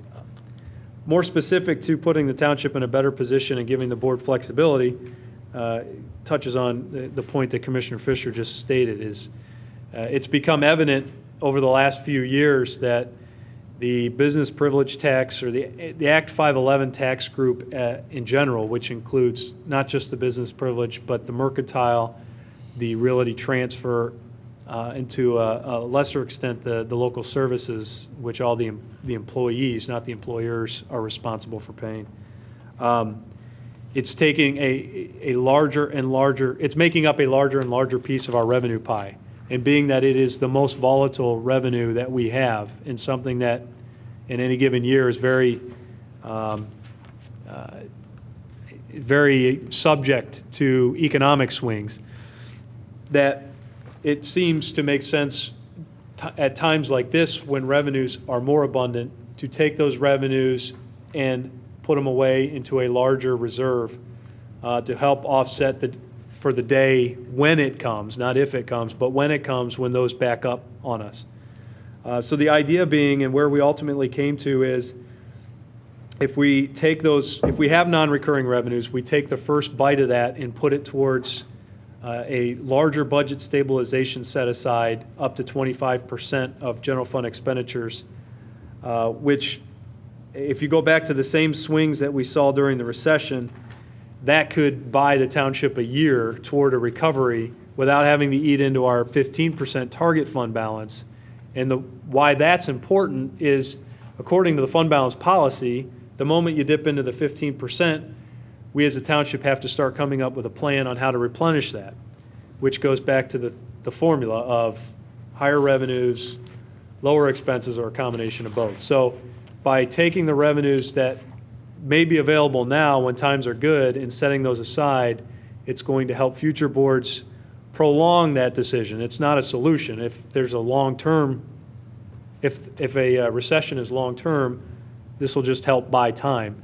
But it puts us in a better position. So that was really where the conversations turned in addressing this. So that's why what you see in front of you tonight for introduction is amending not just the non-recurring revenue, but also the fund balance policy as it exists in the code. Okay, I have 3 issues I need to clarify for myself that I want to just bring up and here, make sure I understand. So the first is, the way I read this, that if we have excess money at the end of the year, we would earmark that in the order of first funding the 15%, then funding the 10% over that, Then, if there's anything left after that, we go to long-term debt and obligations. Then, if there's any money after that, we would fund capital. And then, if there's any money left after that, we would have other spending. Is that accurate? Am I reading it the right way? The order of priority is intentional, but the last clause that you referred to, depending on the nature, timing, and source of the non-recurring revenue, the Yeah. board may pass special legislation. It gives the board the flexibility that if we were to receive let's say another $8 million settlement, that it doesn't necessarily have to follow that priority. The board can come up with something different. Okay. So let's say we have a year where we have money left over at the end, but it's 25% or less than, the amount would be less than 20, we wouldn't have anything left over beyond the 25% set aside. So, okay, it's no big deal that we can't fund the OPEB or put extra money into OPEB or pension, because we already have in our operating budget payments towards both OPEB and pension. So yeah, that's okay. But I'm a little worried about capital. So we do have some funding mechanism in our operating budget, but I don't think it's adequate. So I'm a little worried about kind of cutting that off or making it such a low priority when we don't have really another adequate funding source. Well, to address that, Yeah. Again, this has been the benefit of the increase in revenues that we've realized over the last couple of years, but included in our general fund budgets have been transfers sufficient to cover those years' capital program. The anticipation and the way it's built into the 5-year forecast is that those contributions from the general fund will continue to be made. So that's part of our operating budget. yeah, so yes, the set aside, just the same as the set asides for OPEB and pension are in the operating budget, so is the capital set aside. Okay, all right, that's good. Now, there's been no official legislation or action on that, but that's the way that the plan has been set up. But I mean, the status quo of our budget has that in it. Yes. Okay. My second question is, there's a line somewhere in here that says, to the extent that we set up this scheme only to the extent that our Act 511 revenues are more than 30%. So I didn't go back to look. Are they always more than 30%, or is that up in the air? Well, within the last couple of years, they have been, but that piece of the pie has grown to be greater than 30%. Okay. So what happens if it becomes 25%? Then this is just not applicable? Yeah, then the discretion goes back to the board if you get non-recurring revenue on how you want to divvy that up, how you want to Okay. utilize those resources. Okay. And then my last question, so we had been operating under this sort of formula up until last year, this formula of X percentage to OPEB, X percentage to, and that's what we followed. That is not contained in this. So if we have a banner year and we funded our 25%, now our decision on what to do with what's above and beyond that 25% is a little more nebulous. We don't have that. You're not recommending that we adopt another scheme like that specifically says X amount to each? Yeah, so if I could, I'll answer that in two parts. First of all, the reason why we didn't go back to a specific percentage set aside for each of those areas is because since then, we have incorporated into the operating budget and the 5-year plan funding mechanisms for those different pieces. Okay. So the second piece of that then is if Act 511 revenues are greater than 30%, we have non-recurring revenues that we're able to set aside that achieves the extra 10%, and there's money left over, then we go back to the prioritization on how that could be allocated by the board in terms of additional dollars going toward either pension or OPEB or capital or some other purpose that the board. And that's just a discussion we have at that point, and we Yes. come up with a formula. Yeah, and that's- Or we ask CARFAC to recommend a formula at that point. Yeah, Okay. and hopefully that would be the direction of the board is to put it back into CARFAC and have them review it. But again, that goes back to the point I tried to make earlier with regard to sitting down at a table today and trying to figure out every possible scenario that may happen over the next 10 Right. years, Right. this seemed like the way to just try, instead of trying to predict it, try to set the table so that we're in a position to react accordingly. Okay, thank you. I have a couple of questions. So I just want to summarize it, I guess maybe similar to what Elaine did. The way I understand it, you tell me whether that's right or wrong. But our concern is that the business privilege tax is volatile. We budget it, so if we collect more revenue, what we want to guard against is spending that revenue in future years, treating that revenue like it's a reliable source of revenue. We should recognize that it's a volatile source of revenue. So instead of spending that money in a future budget, we set it aside or restrict it in some way, such that in a future year when those revenues are considerably less, then we can rely upon that revenue that was set aside. Yes, that's it. All right, and my next question is, when we set it aside, is it set aside into a distinct accounting fund the way capital is distinct from other funds, or is it simply a number in another fund, meaning I'm envisioning our general fund to be essentially our main checking account? Does it just become a portion of that general fund that we do not spend because we have committed it to other things? We have some latitude on how we want to address that. Doing nothing as it exists right now, those proceeds would remain in the general fund, but according to the fund balance policy and the requirements that if this ordinance gets adopted and that GASB 54 requires, is that those dollars would be segregated as restricted non-spendable. So they would remain in the general fund in terms of resources, but they'd be restricted for a specific purpose. And that purpose would be like a rainy day, for lack of a better term. So that's one example. Another example could be we could set up a rainy day fund, an actual separate account that is a sub-fund, if you will, of the general fund, where the money is physically moved out of the general fund and put into a rainy day fund, so that the only time you would ever really see it is when we do our audited financial statements and all those resources are reported. Outside of that, on, say, the monthly finance reports or anything like that, where we're reporting fund balance in the general fund, the fund balance in there would just be the amounts that are spendable by the board. So we could do, those are basically the two extremes. So we don't have to create a sort of like a separate legal entity. It can be a footnote, essentially, indicating that a portion of the general fund is not spendable for the things that we ordinarily use to fund the general fund. Right, and if an example would be the 15% target fund balance already is segregated on our statement of net position and on the governmental balance sheet. So it would be reported in the same regard as that. So not a separate entity, but restricted within our financial statements. Very good, thank you. Any other questions or comments?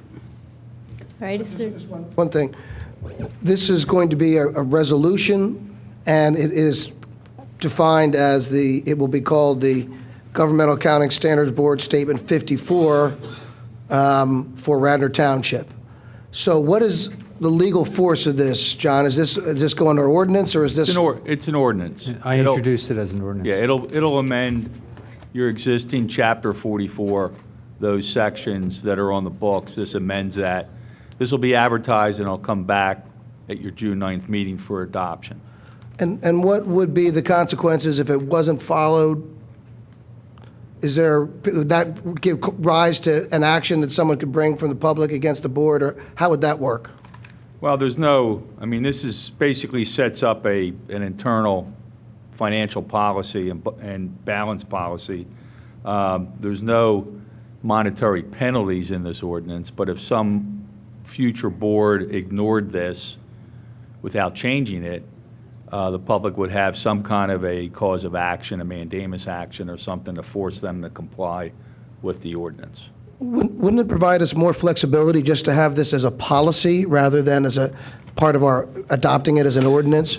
there's nothing wrong with this, but why not just maintain it as our policy and adhere to it without giving it the force of our ordinance?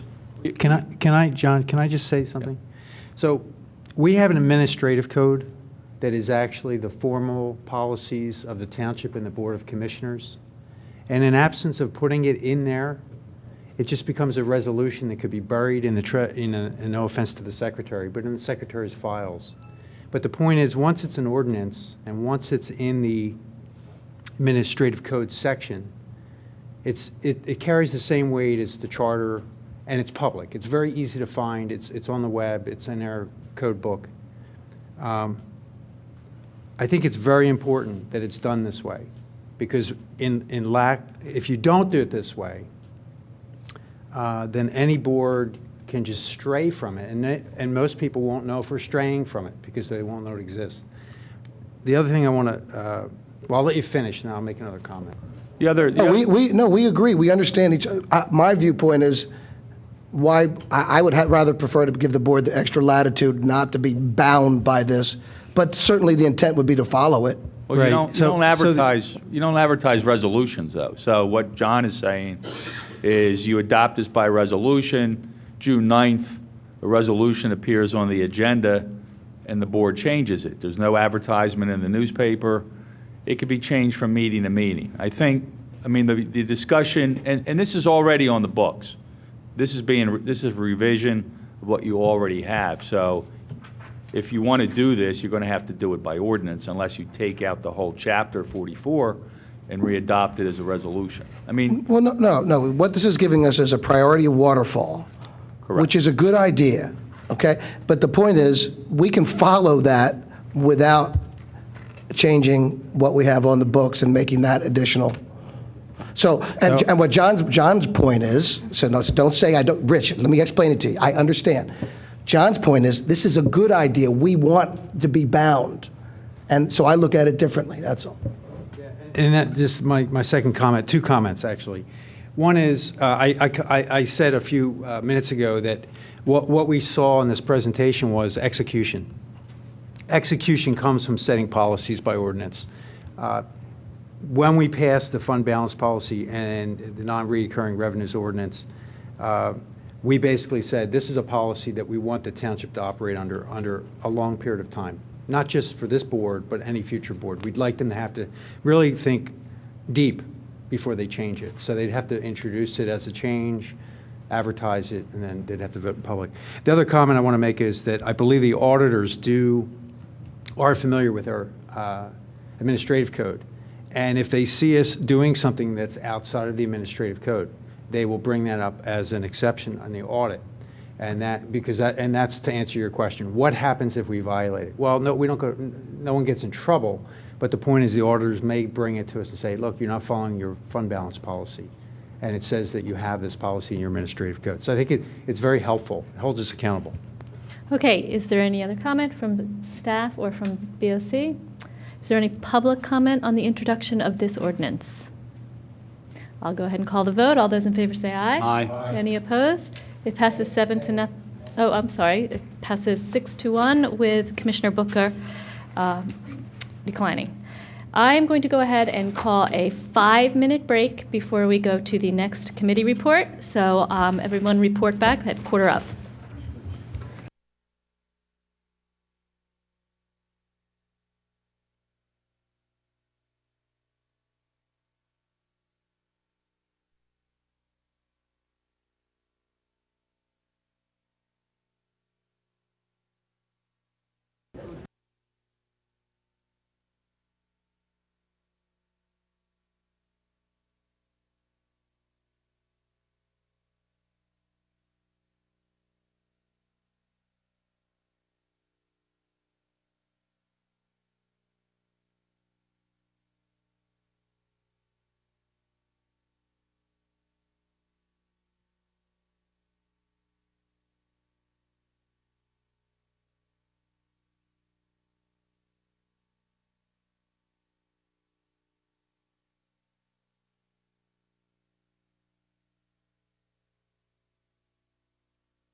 Okay, it's 1:15, commissioners.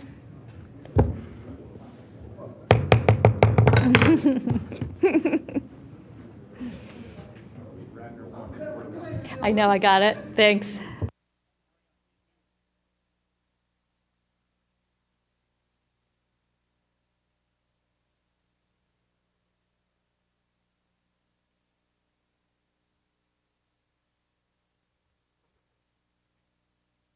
Okay, we're going to move along to the next committee report, which is Personnel and Administration, with Commissioner Fisher.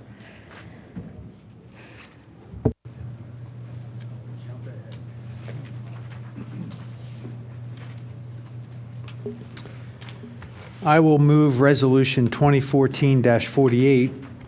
This is approval of the Memorandum of Understanding between Radnor Township and the Fraternal Order of Police regarding the K-9 program. Second. And I will try to summarize this, but I may have Superintendent Colarulo and possibly John Rice also comment.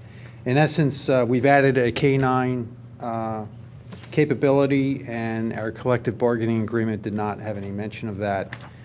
This amendment not only includes that information, but also sets the pay rates for on-duty and off-duty care of the animals. In summary, it would be $8 per hour, allowing for 30 minutes per day when they're on duty and up to 60 minutes per day off duty of additional compensation to any officer who is caring for their animal. With that said, any further comment from staff on this resolution?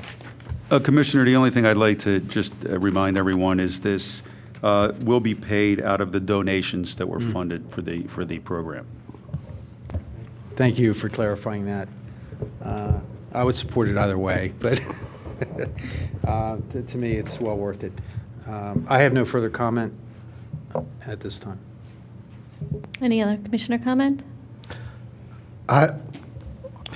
If it pleases the chair, I would move to amend the resolution 2014-48 as follows. Paragraph A. As a background for this, in light of Chief Colarulo's statement and also John's, this is, and also in the fiscal impact, it would be funded through donations. So I would amend paragraph A to the agreement with the following language at the end of the sentence, the last sentence of paragraph A, to add the following proviso, which would go, provided, however, that such compensation shall only be paid to the extent that adequate donations are received by the township for such purposes. Okay, is there a second? And period. And then it would go on. New sentence. To the extent that funds are not so received, the agreement, the amounts provided will be prorated to reflect the amounts available. Thank you. Is there a second? Okay, I believe it fails for lack of a second. Is there any other discussion or comment? Yes. I would move we amend Resolution 2014-48, paragraph C. This is the provision that calls for an indemnification by the township for the officers. It states, in the last sentence of paragraph C states, the township shall indemnify the officer for any claims that relate to the conduct of the dog while on or off duty, except where the actions of the officer constitute willful, intentional criminal conduct. I would move that we amend the resolution to strike the words "or off," such that the sentence would read, "The township shall indemnify the officer for any claims that relate to the conduct for the dog while on duty, except where they constitute willful or intentional criminal conduct." Thank you. Is there any second for that? All right, seeing no second, it fails for lack of a second. Is there any other comments or questions? Well, John, I may have given you some word. The sentence that Rich just read, I'm raising a different point than he just raised. I may have given you words that didn't come out right when they were transcribed. While on or off duty, except where the actions of the officer constitute willful, intentional criminal conduct. That's overkill. It really would be adequate if it said willful misconduct or criminal conduct. Because willful misconduct is a standard that's worse than gross negligence. And of course, criminal conduct, we know what that is. So I would... Typically, for these indemnifications, we'd use either negligence or gross misconduct, or just gross negligence and gross misconduct. Well, I don't want to get into a lawyer's debate here, but I am familiar with the Pennsylvania statute on indemnification for corporate officers, not nonprofits, and the terminology is willful misconduct. That's excluded. You cannot indemnify for that. Right. That's the normal language. I guess Joe Rudolph drafted this. This language was approved by Joe. Okay. Is that right? Correct. Okay. Well, are we passing this tonight or just... I think it's up for approval. Approving it. It could pass with the editorial changes that Jim identified, correct? Yeah, That wouldn't constitute a... Willful a need for- misconduct or criminal conduct would be the two normal exceptions under the Tort Claims Act. And so while I'm going to pass it on to you to parse this, but my sense is intentional should be eliminated. If there's criminal conduct, that Yes. we Right. don't really care what their intent was, correct? Good job. But it can't be criminal without intent, I Yes, guess. so well, this would Could mean be if... specific intent or general intent.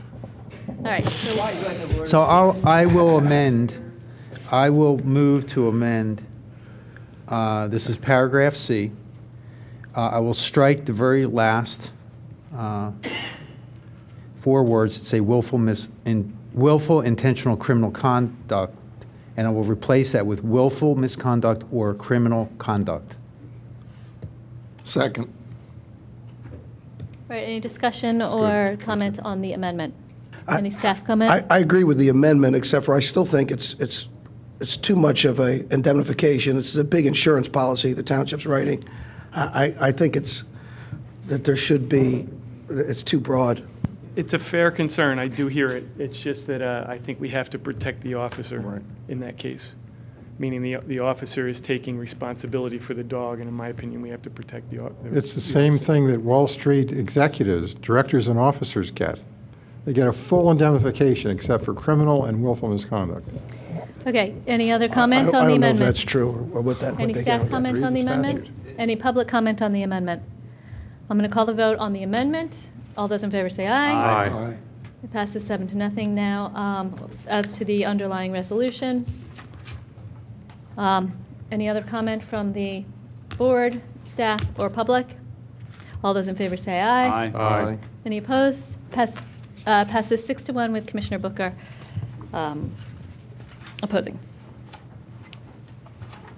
Next up, I will move Resolution 2014-49. This is approval of the Consolidated Collective Bargaining Agreement with the Fraternal Order of Police through 2018. Second? This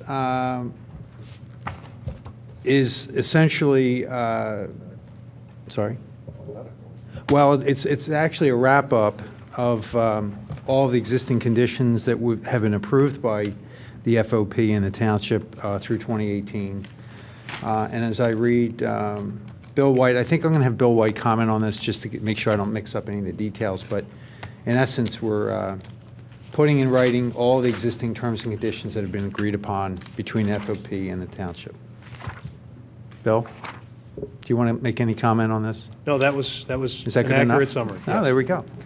And can I just clarify, the only change that is incorporated in this since we adopted the amendments in April is this new K-9. Everything else was already approved. Okay. That's right. All right, is there any other commissioner comment or question? My question, was it always set up to be It was set up, it was already approved as 4 years. Yes. Yep. So what was approved in January? Everything except the K-9. So we have to reapprove the entire consolidated agreement because of the addition of the K-9? Is that what we're doing? It's just incorporating the changes that we made, and it was last April. We approved amendments to the underlying agreement, but we never approved an overall agreement that it contained them. So this is basically, it's a consolidation. So there's one document that contains everything, as opposed to amendment here and amendment there. So what we're approving is, as I said before, all the terms and conditions that have been agreed upon between the FOP and the township In one place. in one place. And it was agreed upon when again? It was April? I think it was last April. Yeah. April of 2013? The amendments were. Okay, any other comments or questions? Any staff comment? Any public comment? All those in favor say aye. Aye. Any opposed? Opposed? Passes 6-1 with Commissioner Booker opposing. Next. And It's too long. I will now, my last resolution, I will move Resolution 2014-50. This is approval of the consolidated collective bargaining agreement with the Radnor Association of Township Employees, also known as RATE, through 2016. Second? And this is, again, a wrap-up of all the terms and conditions that have been agreed upon between the RATE union employees and the township administration. All right, any comments or questions from the commissioners? Yeah. Once again, this agreement is the same thing. It's only 2 years, though. It was approved in April, or when was this approved? Later than April. It was November. This was approved in November with amendments the same way to extend it for 2 years. 2016, yes. Well, 2 years from now, yeah. Well, this agreement, like the other agreement, I feel that both are too rich, and that I would not have voted to put these type of provisions in place initially. They provide for not enough contribution for pension, and there's too much post-employment benefits, and we should modify all of the, we should look at these holistically. So I'm going to vote against this as well. Thank you. Is there any other comment? I will just comment that, as we saw in the presentation earlier tonight, that our staff and our employees, especially the rate employees, have had to do more and more with less and less. We went from 155 employees down to around 126, and yet we haven't really cut services any way that I can detect. So they've continue to work harder and harder. And while everyone has an opinion, I think we're compensating our employees in a very fair and just way, and we're keeping talent, and we're keeping services to the highest levels. And I would add that our staff did make quite a few very serious concessions, including all new hires no longer get OPEB benefits, which is quite extraordinary. Or pension. Or pension. Or pension. Which is that's kind of unfair, isn't it? But I would say that with a $54 million present value of unfunded liability that we have, and 250 overall, that we have a lot of work to do, and that this is still beyond what the average person could get in private industry, and that we should not be offering this richer package. Thank you. Is there any other comment? Well, I don't agree with that at all. I commend our manager and outside counsel for getting us to this point. This agreement reflects a huge change in the way we've been agreeing to things with our unions in the past. And in that sense, it's a great achievement. And Rich, if we don't, you can draw the analogy to corporate America when you talk about terms and conditions, because unless it's a union shop, the corporation holds all the cards and can fire people if they don't want to agree. In this case, we're faced with arbitration if we can't reach agreement with our unions. And when you go to arbitration, you have an unknown result facing you. And the tradition in Delaware County is that the arbitrators tend to favor the unions. So I think all in all, this is a good we're going over something that happened 15 months ago, but all in all, it's a good agreement, and I'm happy to support it. Yeah, I have a comment to make. Also, whatever action we take tonight, we couldn't, by not accepting this, we're not changing the benefit level. Right.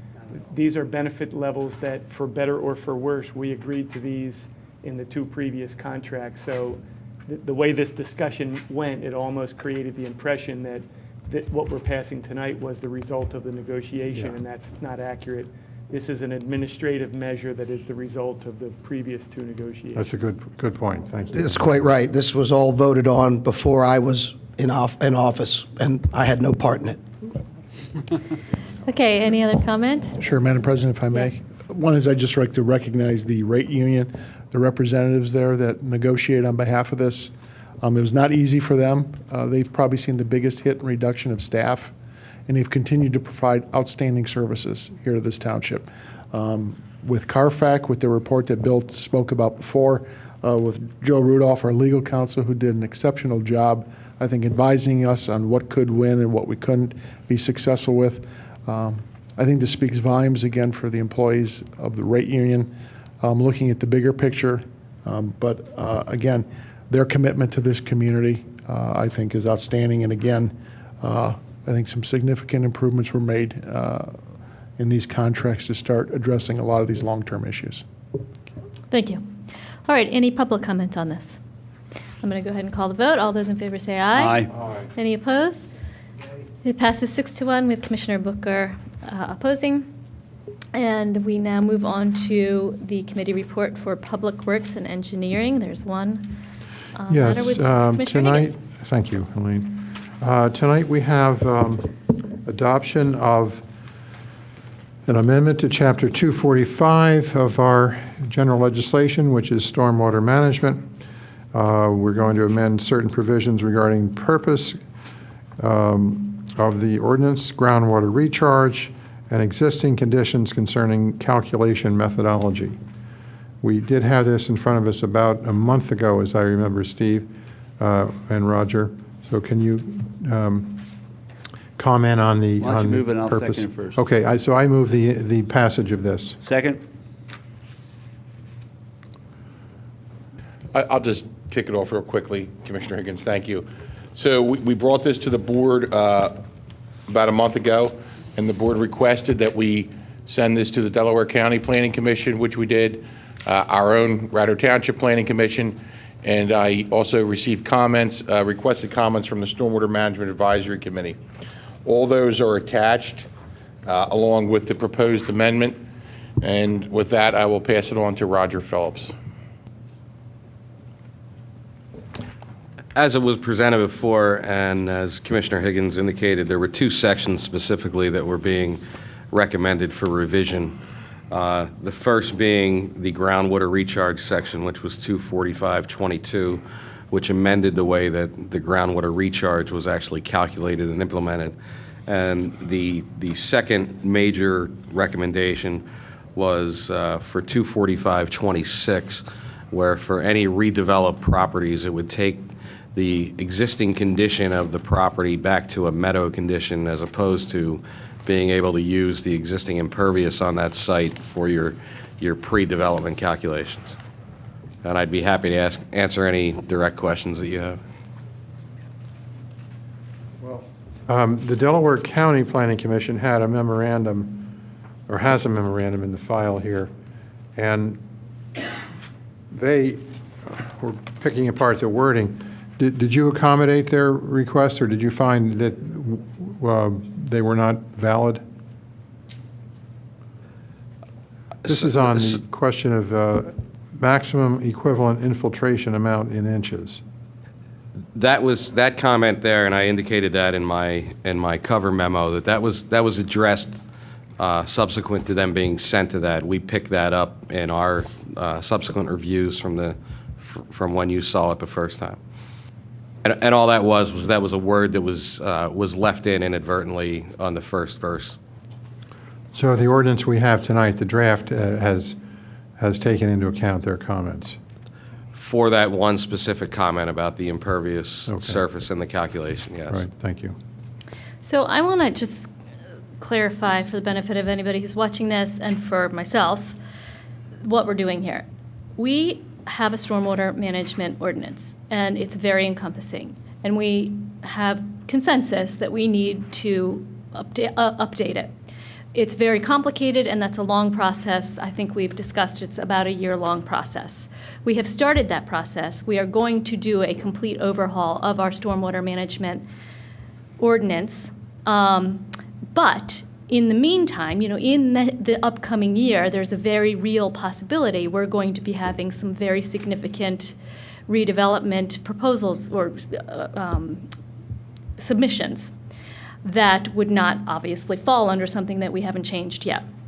So this was an effort that we introduced last month to kind of put a stopgap, like for this year that we're revisiting our stormwater management scheme, the whole scheme. We want to address those properties that are going to come in front of us in the next year, because we have felt, many of us, that the current redevelopment scheme is allowing people to use their impervious, to use their current existing conditions to include all of their impervious, leads to not a good result. And that's what this is about. It's only redevelopment projects, and it's only projects that are over 3 acres, so big redevelopment projects. Everything else will be addressed eventually in the larger ordinance. So a lot of the comments that were in, especially the Delaware County comments, and also from the other 2 organizations, were more global, using some of the best management practices and the model ordinances that are out there. And I think we'll all agree that we want to do that, but those are sort of global and not really speaking to these very precise issues that we are looking to change just for the next month. And to the extent that we did get comments to these precise changes that are very limited, there were some valid points. I personally am in the position that I would rather pass something at this point, even if it's not perfect. If we need to amend it, we can amend it and make it perfect.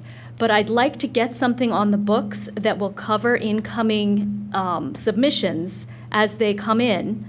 I note that there is a provision in here that anything we'd be passing that allows for, if it is undoable, then the applicant can come to the Board of Commissioners for a waiver and make the case that it's undoable the way it's written. So, sort of with that caveat, some of the comments, the technical comments that came out of our 2 boards were questioning the realism of the meadow condition and what that would require people to build and whether that's even possible on some sites.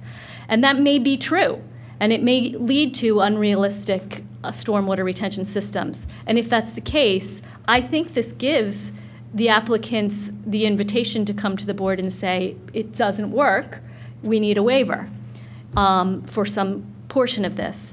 And I acknowledge it's not perfect the way it's drafted, and having read all the comments, but it's my inclination to pass it, so it's on the books. If we need to tweak it, then let's tweak it. I don't want to wait another 2 months before passing it. And if we send it back for tweaking, it's going to be another 2 months before anything gets introduced, and who knows what's going to come in front of us over the next 2 months. So that's where I am right now, but I'm open to hear other people's positions. And So I think this is a mistake. I think this is another example of us thinking that we're doing something that's beneficial without fully grasping the consequences of what we're doing. So first, during our long discussion about stormwater, this group made it very clear that they would take no action without cost benefit and they would take no action without the Stormwater Advisory Committee weighing in very heavily on what we do. And in my opinion, neither one of those has happened on this particular action. The Stormwater Advisory Committee addressed it, but I don't recall that a vote came out of it. Tell me if I'm wrong, but that's my, and then furthermore, there was a considerable amount of uncertainty on this in both the Planning Commission and in the Stormwater Advisory Committee. So this is not, there's no reason to think that this is in a position where we can accept this and move forward on an interim basis. This is filled with loopholes identified by the technical people that you identified or you put in place to give you advice. And in my opinion, it's a mistake to proceed with those items unaddressed. Note that the Planning Commission, whether you call it a 5-4 vote for or against, either way, note that there was considerable difference of opinion on the Planning Commission, and it was regarding the uncertainty. There's no cost-benefit analysis, so we don't, and I don't. By that I mean we need it's essentially a sensitivity analysis. We need to understand how this is going to affect our development, and that's not done in this particular case. The concerns about that were identified by people on the Planning Commission and people on the Stormwater Advisory Committee, and in my opinion, it's inappropriate to proceed without a deeper understanding of those concerns. I think it's too harsh. My opinion is that the net 2-year volume approach is the right way to proceed. We have made a decision that that's wrong, and to me, that's a mistake. To me, impervious cover should be the trigger. And to me, the net 2-year volume approach makes sense. We should not deviate from that. I don't know that this was the point that the person from the Delaware Valley Planning Commission made. It was how I interpreted it, or it was an option that I interpreted from her memo, that we could look at other ordinances that use the net 2-year volume approach.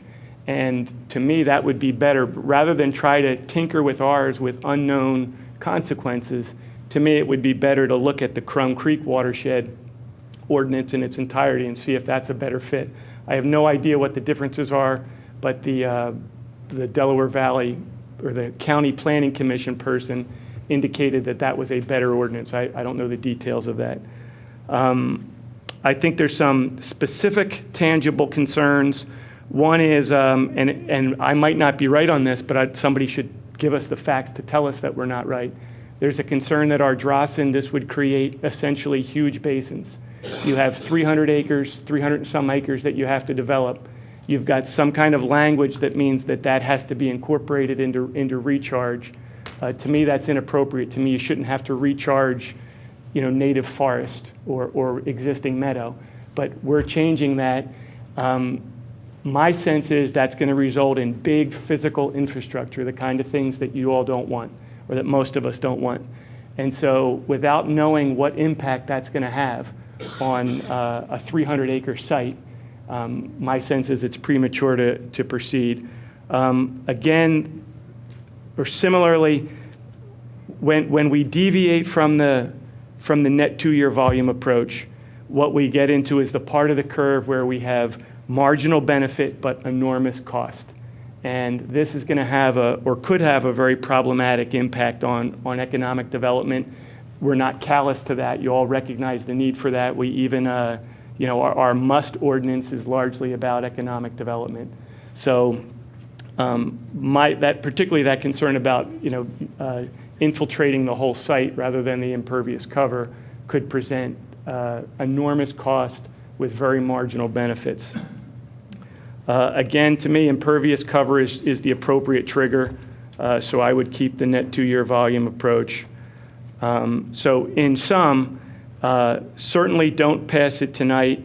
A redirect that I would recommend would be looking at the watershed, the ordinance that the County Planning Commission identified, look at that in its entirety and see if that's a better fit, and then give more thought to the concerns that were raised by both the Planning Commission and the Stormwater Advisory Committee.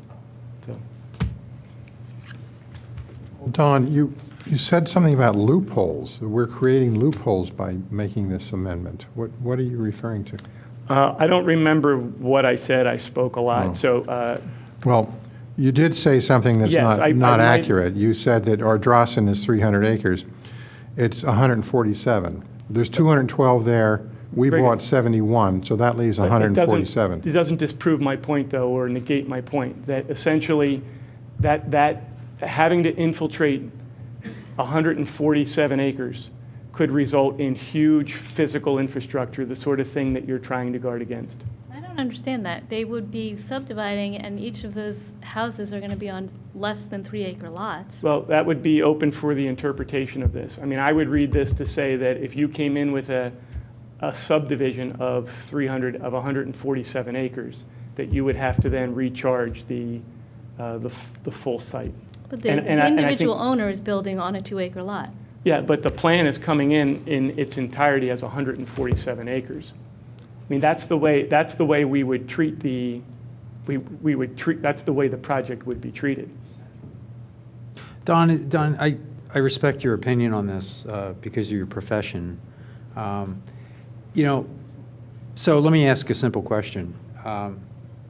If we're not requiring infiltration of a site, is the opposite of infiltration runoff? Excuse me, but we are requiring infiltration. No, of but the I'm site. asking. I'm saying, Okay. is the opposite of infiltration at a site runoff? I think so, yeah. as far as I Okay, know. so I support the ordinance as it's written now, because we're trying to drive us to a place Right. where we're not going to accept runoff. No, but there's going to be Okay. runoff, John. You have to have I runoff. understand. If you don't have runoff, you don't have oceans. So you have to have runoff, and We nothing we're want- doing tonight is no, going to prevent runoff. What I'm saying is infiltration is Yeah, what we're driving we're just towards. infiltrating more. Yeah. We're not infiltrating less, we're not stopping the runoff. We're still going to have runoff. No matter what you do, you're not going to change that. But what we're trying to do is drive us closer to, and I realize it's not attainable, but this ordinance drives us in the right direction to get us to more infiltration on site. And this ordinance, I read through all the documents, I agree with a lot of the comments, but at the same time, this gives us some leverage now that we need now. Ultimately, what I'd like to do is, I will support this ordinance tonight, but with the agreement from the board, or at least in concept, that we will revisit this and tune it up, and hopefully within a year from now, we'll have a better ordinance. And- Let me ask a technical Yes. question, if you don't mind. How would a university be considered in this? If they came in to put in a small change to the university, would they then have to recharge for the entire site of the university? That's the way I interpreted it. I don't think anybody would ever make them do that. So it's up to we're subject to the board as well. So who would this apply to then? If we're identifying people, we're saying that it won't apply to big property owners. It'll apply to because it's anyone absurd. under land development who comes in with something larger than 3 acres. Right, so if a university comes in with a building and with, Larger than 3 acres. well, the university is larger than 3 acres. No, but the plan, if the plan, if we're going to get really specific, if a plan that comes in is on a site, and that's, Right, but that's not what this says. Do I interpret that incorrectly? This says that the site, if the site is larger than 3 acres, you have to. Yeah. do the whole No, site. Don, it says parcels exceeding 3.01 acres. That should just say 3.00 acres, by the way, of gross area. The retention infiltration volume, REV, will be equal, capturing 1 inch of rainfall over all surfaces for the entire parcel. Right. The antecedent of parcel is parcels exceeding 3.01 Right. acres. So it's not the entire Villanova University, it's the 3.0 acres that they are Isn't coming the in. parcel the entire university? Not the way that, grammatically, it's not. No. That's not, that's not how I interpreted it. I don't know that I can. No, I support Don's position in this. I think this needs a little more tuning up because it's got some significant uncertainty in it. And yes, I realize it's an interim, but we can do a lot of damage in the interim. because We we're can not undo that aware on the enough vote. of it. And I withdraw my second, so. Wait, Reinstate the John, second. John Fisher, you said that you said that we need to have this right now. Elaine, you're saying why do we need to have this right now? Can you explain that? What do you mean by that? well, if any, I'll just explain it. If any applicant comes into this township So would this apply to CICD? Is that? It would apply to any applicant that comes So, into because the it's land township. development, it's, That, assuming we pass it tonight, it would apply to any applicant that comes in and is planning to develop a site of 3.01 acres or larger. I mean, I don't want to wait a year. And I see the direction, I mean, if these comments are all really good and the suggestions to do the Crum Creek are great, that's a year-long process. And I think there's a large possibility that we have a lot of development in the next year on sites over 3 acres. So I feel like we're missing an opportunity. We know that this is an issue. Every time we get one of these plans, the infiltration is based on, you know, they get sort of, every developer gets a buy because it's already built up. And I find not a that irksome. Right. It's not a buy, though. I mean, they're essentially, if that's a buy, then if that's a buy, then we shouldn't recycle. Essentially, what these developers are doing is we have an ordinance that requires, if you have new impervious, you have to meet a higher standard than in the past. And that it appropriately, it disincents developers from creating new impervious cover. And so they stay either on the footprint or they reduce the footprint. And this isn't a behavior that we should view as problematic. This is a behavior that we should reward. And what we are de facto doing is we're punishing that behavior. We're saying it doesn't matter that you're reducing your impervious cover because you're going to have to build an infiltration facility anyway. So this is just not, I don't see that it's going to achieve the outcome that you want, and it's going to it could have significant, it's going to have high marginal cost, and it could have a lot of unintended consequences.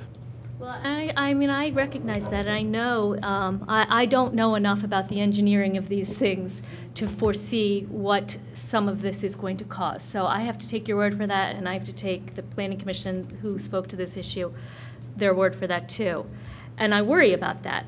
I have some solace on that because there's wording right in the ordinance that says if this is unrealistic, and if you can't make this happen realistically, ask for a waiver. And that's the power we need, is that conversation. Without this, there won't be a conversation. But with this, there's a conversation. And in order to get that waiver, maybe we get some improvement over the existing requirements. Yeah. And that, I think we really, I'm just going to say, I understand. I have a vested interest in this. I don't want to get into too many details, but in essence, I had a neighborhood that was getting flooded out every heavy rain.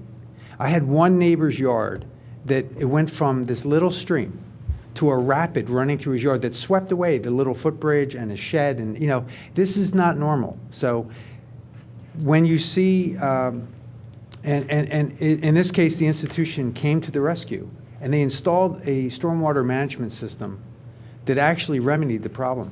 But there was no requirement that would have driven them to do that. They did it because they realized there was a major problem, okay, and they addressed the major problem. But it took 5 or 6 years of the pictures being in the mainline Times, of the blogs and the emails, constantly bringing it up. But the point I'm looking for here is that we pass this tonight. We then get to have a conversation over the next year with any applicant that comes in. If we don't pass this tonight, they're just going to conform to the existing code, and we're not going to have that chance to ask for a little bit more. And I want to be realistic about it. And Don, I don't want to, this is not a punishment. This is not the board saying we don't want development in the township. This is the board saying, look, we want development in the township, but we want to be part of the conversation when it comes to stormwater. And hopefully, we pass this tonight. We make a conscious decision to move ahead with improving this stormwater management code over the next year. The other thing I want to point out is we passed an ordinance a year ago to charge every taxpayer in this township, every resident, to cover stormwater. And if we don't do things like this, then we're saying, you know what, just keep giving us more money. Because we have to admit that the amount of money we're collecting on the stormwater fund, it's not enough to fix any of the problems. I mean, we're going to fix some of the problems a little bit, But the reality is, if we don't really hold people accountable when they come in for development, then we're going to, and Don, sometimes we may need big basins. You know, we may need them. Because, you know, quite frankly, what I'm seeing is, when I drive out of the township, I see big basins, and you know what? The roads aren't all flooded over. That's what I see. So when I'm driving up the Blue Route, the new Blue Route that's being built, the new extension improvements, they're putting huge basins in everywhere. And you know what? It's working. It's working. The 476 is not flooding out every town between here and Lansdale. They're capturing most of the water, and it works. So, you know, I agree. You know, I don't want to see basins, but you know what? Quite frankly, we're moving in that direction if we want to capture and have an impact. This is part of it. Could I ask a technical question here? In the comments, I note that the impervious areas, that this would require that we capture runoff from undeveloped areas. And the comment here from Regina Majorsek is that we do not need, it should be, the runoff over undeveloped land is already infiltrating to its maximum, so capture is unnecessary. So why doesn't that make sense? I think we want to have Roger opine on this. My opinion is, if you have an acre of meadow, it's probably infiltrating adequately. You wouldn't be required to put a stormwater management system there, but if it's not infiltrating adequately, if all the water is running off for some reason, if it's a big shale bed, then maybe there would be a need for something there. The point is it's addressing an issue, but Roger, do you want to give a more professional opinion about what I just said? I'll try. Not all grassed areas or wooded areas infiltrate 100%. What this ordinance is saying is infiltrate 100% of 1 inch of rainfall that takes place in a day. So if you have a meadow area, without getting too technical, when you're doing the calculations for runoff on that, there is a certain amount of runoff from meadow. It's not 100% infiltrated. So what we're saying is take 1 inch of rainfall over that area and use that in the calculations for what you infiltrate for that site and sizing the infiltration beds. So I guess the theory, though, Raj, is we just try to break it down. Over a day, 1 inch should perk into a meadow, right? Is that what that means? So, or how about this? It seems like the goal is to try to replicate what currently occurs. And would it be fair to say that a meadow could absorb 1 inch over a day and have no runoff? It would depend, again, on the condition. It's not a blanket statement that every meadow would infiltrate 1 inch over a day. That's not a correct statement in all applications. The scale in general, though? Not in general? I don't speak in general terms, sorry. Well, what went through my head when I was reading that is that this particular piece that we're talking about right now is only for developed sites. We're only talking about sites that are already developed. There aren't, I can't think of any sites in Radnor Township that are developed and wooded at the same time. And then on top of that, developed meaning paved and altered. Does that include grass? Does that include our golf courses? Are those considered developed or undeveloped? I mean, it's, there's significant runoff of grass. There's significant runoff of a golf course. Well, the infiltration portion would be to any site over 3 acres, not just redevelopment. The second part that we discussed, the meadow condition, would then apply to a redevelopment site. Okay. And one of the comments that was, whether you choose to accept it or not, one of them was that there would be some parcels in which the meadow condition would be a less stringent baseline than what is there now. And I don't think that's a catastrophe. That if Right. but at least that's one of the concerns that was addressed, that was presented, that some elements of this aren't making this ordinance more strict. They're relaxing it, making it creating more runoff rather than less. And once again, I just want to understand your concern, Elaine and John, Your concern is that that you expect to have some development shortly, and you don't think that we can get this revised and back in front of the board within the next meeting? Absolutely. It's by the date of submission. So if anyone were to submit a plan to this township before we bring this back, they're grandfathered under the existing rules. So this is kind of And I mostly a think that stopgap. because some of the issues that are raised here are like pretty substantive issues that are going to require a lot of thought. And I know, I don't, they're not like send it back and, change these 3 words. It's a Yes. pretty substantive. They will be substantive, and we won't agree on them. And we won't agree on them, Yes. right? So Meaning if. because of their complexity, not because we're Exactly. disagreeable. And even our boards don't agree on Yes. them. Yes, So that's right. these are complex issues, and if we don't pass this, I don't see anything for a year. I do see that when we adopted the current ordinance, we did not get into the minutia of even the discussion that we're having tonight. And the reason we did not is because we adopted a standard that satisfied 30 years of scrutiny. And so we largely adopted it, similar to a floodplain ordinance is about the most complex thing that we would do, and we adopt that in its entirety. So you can look at an alternative ordinance that is stricter, and you can adopt it in its entirety and probably not have the kind of discussion that we're having tonight. And that wouldn't take a year. And would only take a year if you chose to make it take a year. I think that what you just said, Elaine, we're just going to require a lot of thought. We know this is not ready. It makes it kind of hard to convince me that it should be passed. Well, one of the things I said repeatedly when we were deliberating over the CICD ordinance, which I supported, voted for, was to the people that opposed us enacting the CICD ordinance, they wanted to hold it up longer than it already had taken it to get to us, which was, as I've said many times, 27 months, to consider stormwater and to consider other things, aesthetics. And I said, no, we'll act on those after we pass the CICD.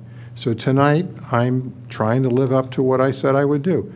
It's not perfect, but borrowing from what John Fisher said, we have people being washed out of their homes.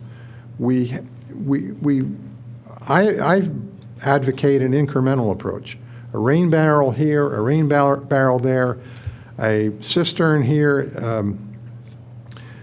less impervious surfaces there, and before you know it, we have a township that will be relatively free from the dangers of flooding. And we're into some serious weather problems. I think it's climate change. We can debate that. But I think we've got to act, and this is an approach.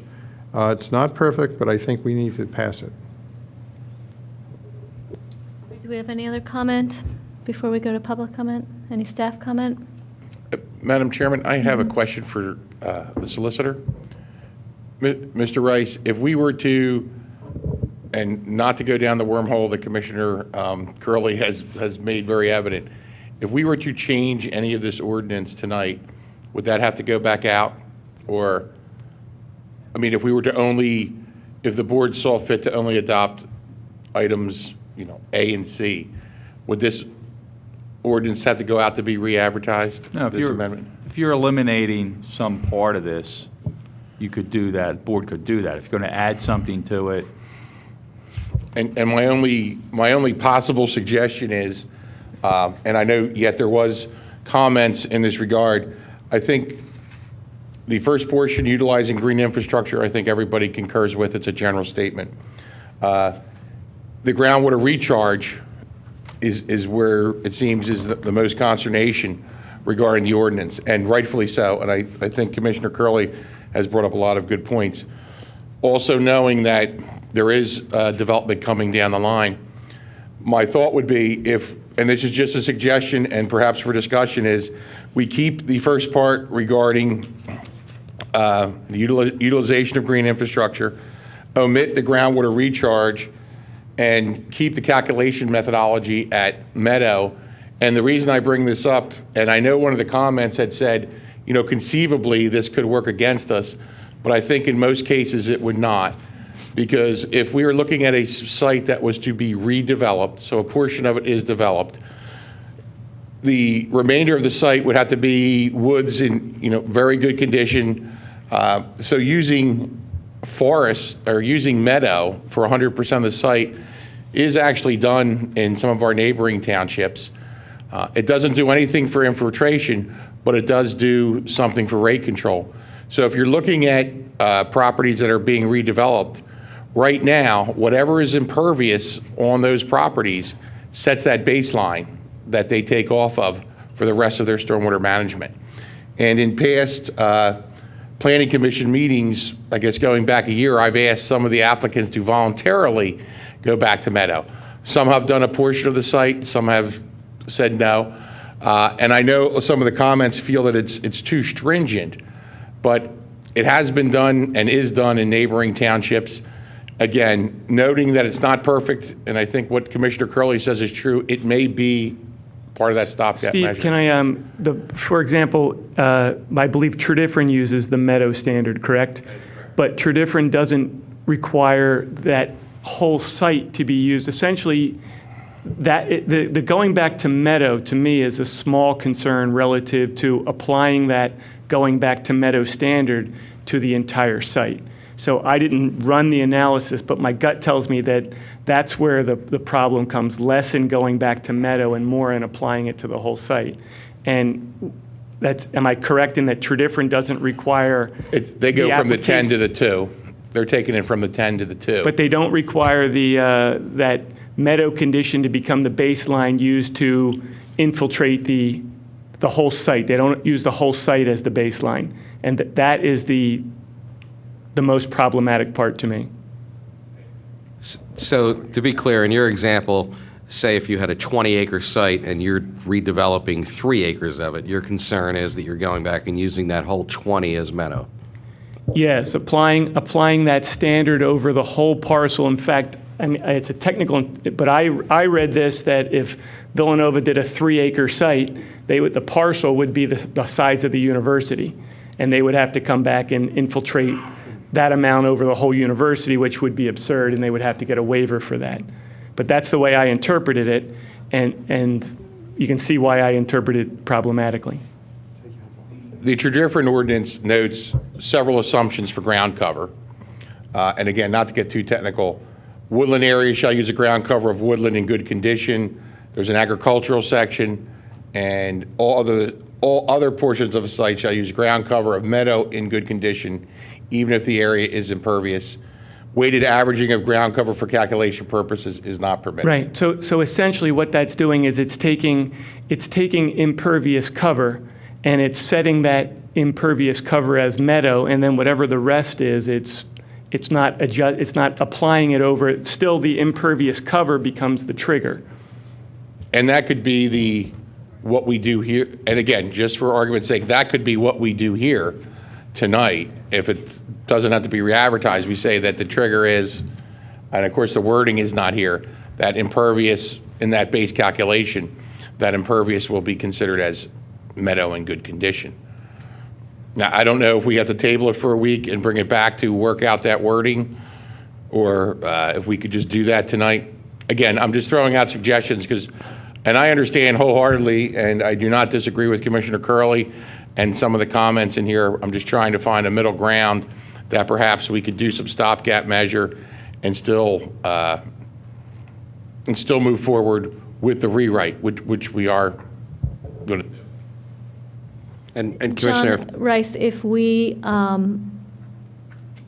worked on the wording, without reintroducing anything, worked on the wording to just literally eliminate some of what's already been introduced and brought that to our next meeting, June 9th, would that have to be re-advertised, or could we just?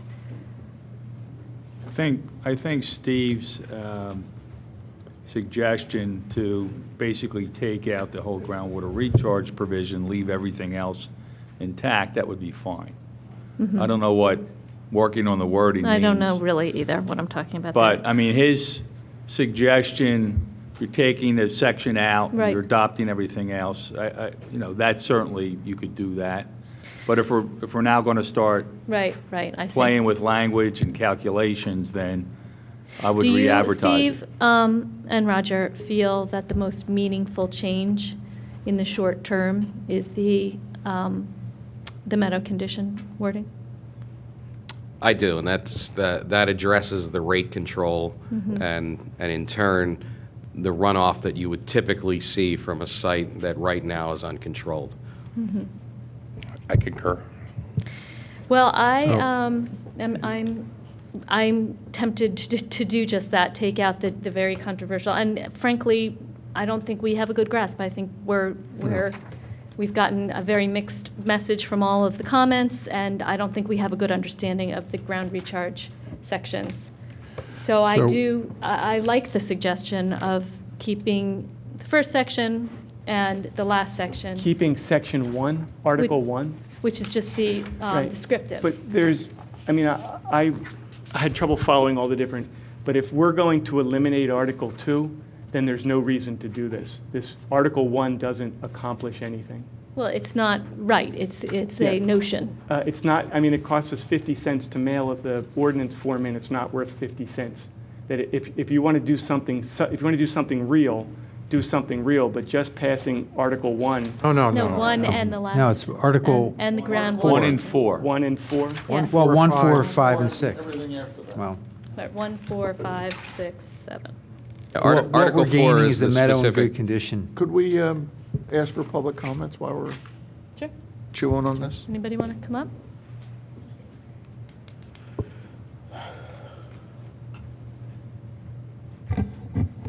Hi, Regina Majorsack, 230 Lansdowne Avenue. I think Steve has a pretty good idea for you guys to do something in the interim. However, if you decide to go that route, I think you should right away address the other section and consider in Article 4, when you use meadow in good condition. Tredyffrin, yes, they do have that. It's not typical, though. And it's pretty strict, beyond the point where sometimes it's achievable. My recommendation was 25% of the developed portion would be meadow in good condition. And that's something you should explore between now and the next. I don't think you should wait a year. I think you should do what Steve was recommending for tonight and right away get to work on the other things that you need to work on a little bit. And they are technical, and I think you do need to understand those technical issues. But I think you need an example, and just to show you what that would mean. In particular, with the Article 2, the groundwater recharge, the main problem that most people have with the language there is that you are considering the entire parcel rather than the developed or the impervious parcel. So if you have a 3-acre site or a 30-acre site, you have the same amount of impervious cover being installed, you would think require less of the 30-acre site, but instead you're requiring more of them. So that 30-acre site would have to take the entire site and hold 1 inch, whether it's wooded or meadow or whatever it is, as opposed to this small site that's developing a third of the site itself, which would get the same, it would get a break actually because you're on a smaller lot. So you don't want to encourage smaller lots, and you don't want to encourage what like Don was saying earlier, you want to encourage them to reduce their footprint and to reduce their impervious, and that doesn't achieve that goal. So it is a good solution for Steve, but I think you should revisit Article 4 and just understand how strict that is and how that will discourage redevelopment. So if people look at a site and they just say, it's just too costly, I can't redevelop this site, I'm just going to leave it as it is. That's not what we're looking for. We want people to come in, redevelop in a responsible way. So maybe 25% isn't the number you're comfortable with, but I think 100% is too strict. The other thing, if you're going to take comments from the Planning Commission, you're going to take comments from a Stormwater Advisory Committee, and then just completely ignore them, how does that respect the time and energy that people put into it? I really feel like if the Stormwater Advisory Committee is not going to be taken seriously, then people are wasting a lot of their time. So I think it's important to be careful when you revise an ordinance. We spent, I don't know, 2 years on outdoor dining, and here you want to just pass this through. And I understand if you want to enact something tonight, and it makes sense to do so, but right away, look at the comments, understand the comments, ask questions, and get yourselves up to speed if you don't understand them. And, there's plenty of people you can reach out to. But I do think that Steve is practically a genius for coming up with that, so you can get something enacted tonight. So I would encourage you to take his suggestion. Thank you. So, and can I sort of piggyback on that a little bit? If you did that tonight, Jim, that would satisfy your concern, and John, that would satisfy your concern, and that would provide leverage that you currently don't have. So if your concern is you have to do something real and you have to do it quick, that would satisfy that. Yeah, concern. I would be totally satisfied for tonight. But I also, again, go back to, I like all the comments that we received from the planning commissions and the Stormwater Advisory Committee, and I think what we want to do as a board, or at least from my point of view, is we want to move this along. We want to get to an ordinance that's more responsive to the issues that we're dealing with. And I just want to address, as far the issue of, taking the comments and using the comments from those groups.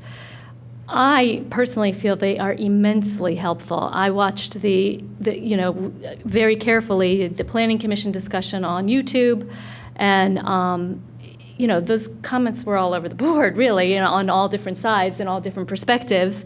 So helpful for us to hear those. We can't watch the Stormwater Advisory Committee because it's not filmed, but it was really helpful to have their written comments to see where some of them are coming from, and I. Whether we take every last comment and agree, you couldn't agree with all of them because they're all different, but they are immensely helpful when we're having these discussions and thinking these issues through. So I really don't want anyone who serves on these boards to feel that that we don't respect and really depend upon those opinions, because we do. All right, do we have some more public comment? Yes, I'm Alex Tweedy, civil engineer with Nave Newell, and I have multiple clients currently seeking redevelopment projects in Radnor Township. I want to reiterate a couple points raised, especially Commissioner Curley's statements about one of the biggest issues, and it seems like you might not address this point, but I think the ordinance is very clear that it says if you do 1,500 square feet of development on a 3+ acre parcel, you're required to manage that entire parcel. Whether it's a 15-acre shopping center and you try and build 8 parking spots for an existing tenant, the way it's currently written, it would force you to retrofit the entire shopping center and completely redevelop the whole stormwater scheme for that entire property. That will crush redevelopment in Radnor. And the comment that at least lets you have the conversation with tenants, as a private engineer, if that was the ordinance, I would never recommend my client come in with a project for 10 parking spots subject to board approval for stormwater. Do you mind if I just so essentially what you're saying is that this isn't helping us have the conversation, this is preventing us, you won't even be in to have the conversation with us. If you were trying to land a tenant and they said, I need to restripe 6 parking spots to rebuild it, we're not going to have that I doubt very many conversation. developers would come in subject to board approval on an ordinance this strict, dependent on variance or waiver. They would never even come in the door for the discussion. I wouldn't recommend they do that. I would think they would look in other townships that weren't that strict or weren't that onerous for them to build 5 parking spots and a couple of sidewalk. It seems like everyone recognizes the issues with that wording. I think it needs to be cleaned up. I'm not sure that was even the intent of the language. It's just the way I interpret it to be written today. And it has similar impacts to existing campuses, like you said. You could just try and redo a trail on a campus. You build 300 feet of sidewalk on a 75-acre campus, and you have to do stormwater for the entire campus. It doesn't make sense. Once again, I agree with the Planning Commission and a lot of the other comments. I think the 25% meadow assumption, if you do go that route, is much more reasonable than 100% meadow condition. If you are looking to do that, the one concern I have on the Article 4 that you guys are thinking about, everyone has this idea that you can develop in Radnor Township today under the current stormwater code saying, well, we allow you to credit existing impervious, Therefore, if you redevelop, you might not need to do any stormwater basins. You have 3 stormwater districts in the township. That might hold true for Stormwater District A, but District B1 and B2 handle stormwater in a different way. They say those are areas of known flooding. When they did the original model, this is part of an Act 167 review, which is a global countywide stormwater planning act. When they looked at that, they said, well, let's solve it a different way. We'll let you take credit for the existing impervious, but for Section B2, if you have a 50-year storm event, you have to treat it as though it was a 10-year storm event. So that's taking a 6-inch rainfall and making it act like a 2-inch rainfall or a 3-inch rainfall. If you then double back a meadow assumption on top of that, taking a 50-year fully developed site and assuming it to be a 10-year all-meadow site, it's not a point of money or willingness to do it. It is technically gets to a point where it's impossible to meet that, especially if you have off-site road improvements. Unless you're going to start letting people put stormwater basins inside your roadways, it gets to a point where you can't capture enough water. It's not that they're unwilling to build a basin big enough. It physically can't be done. So one item is maybe that meadow assumption is only subject to Stormwater District A, which lets you just do what they call pre to post, where there's no reduction. But a meadow assumption under B1 and B2 almost gets to a point of it being technically infeasible to ever even do that work. Would the meadow assumption in and of itself be relatively harmless if it didn't have Article 2 and Article 3? Well, my biggest issue with the meadow assumption is the question as to whether or not your revisions you're trying to do is a peak rate or a volume control. There's 2 major issues in stormwater. Volume control, which people think of as the infiltration, and then peak rate, which people think of as detention systems. A lot of this was brought up originally by Maya for concerns about the existing code being lacking in volume control. But now you guys are striking the volume aspect and looking at peak rate control. And there's a question of, was peak rate the original intent of these revisions or wasn't it? Because you already have your release rate districts as part of that Act 167, which was supposed to control the flooding concerns. The state BMP manual that overrules the NPDES permit process, they have the 20% meadow assumption, which a lot of people are recommending, follow that standard with a 20 or 25% instead of the 100. But in the state standard, that only applies to the volume calculation. It doesn't apply to the peak rate calculation. So in this case, you guys are kind of not talking about volume anymore, maybe talking about peak rate, but now you're talking about 100% meadow assumption. There's issues with that, which areas that are uncaptured and unable to be developed, they use up all your allowable runoff. Just by adding a 12-foot turn lane for a couple hundred feet on certain sites, that could use up all your available discharge from your property, and even if you let 0 out of your basins, you wouldn't comply. And I know there was comments in here where the code expressly allows Board of Commissioners to relax those requirements. In the revisions, that's only in that volume section. It's not explicitly noted in the Article 4 section. So there's a question of, I assume it would still be covered under a normal waiver application, but the comment about that specific language about the Board of Commissioners being able to relax those requirements is only found in the section that you guys are thinking about not discussing tonight. So I don't know if additional language needs to be in there to say, if 100% meadow can't be accomplished, is there any relief available by the board in that point?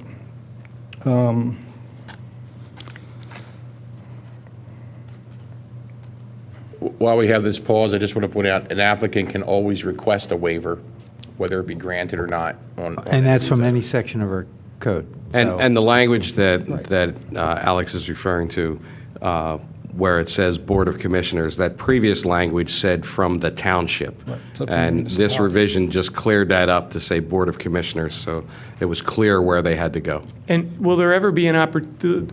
I can't imagine a circumstance where this would apply outside of zoning or saldo, correct? Like there isn't a circumstance where someone would come in, trigger something like this, and they wouldn't have the opportunity to seek relief. Is there We've done grading permits that don't go through land development that have been required to comply with the stormwater code. So how would we address that? Would you have a mechanism for relief if you had a grading permit? I don't know what, Any grading permit has the right to be appealed to the Board of Commissioners if they don't agree with what's being enforced out of the engineering office. So regardless of what we do, you're comfortable that the relief mechanism applies regardless of the form? I am, yes. Very good, thank you. yeah. So in closing, our major issues with it are the clarification on trying to narrow this down to just the development area, not the entire site. And I agree with limiting it only to the impervious. So I think it should be the impervious area within the developed area. So as if you have a commercial shopping center with 7 tenants and one tenant wants to do work, you're not saddling, an existing campus with having to retrofit that existing shopping center for work, for the subject of redeveloping one tenant space. And then we agree with the Planning Commission's recommendation that a 25% meadow assumption is much more reasonable to promote redevelopment in the township. Thank you. Thank you. Okay. Oh, some more public comment?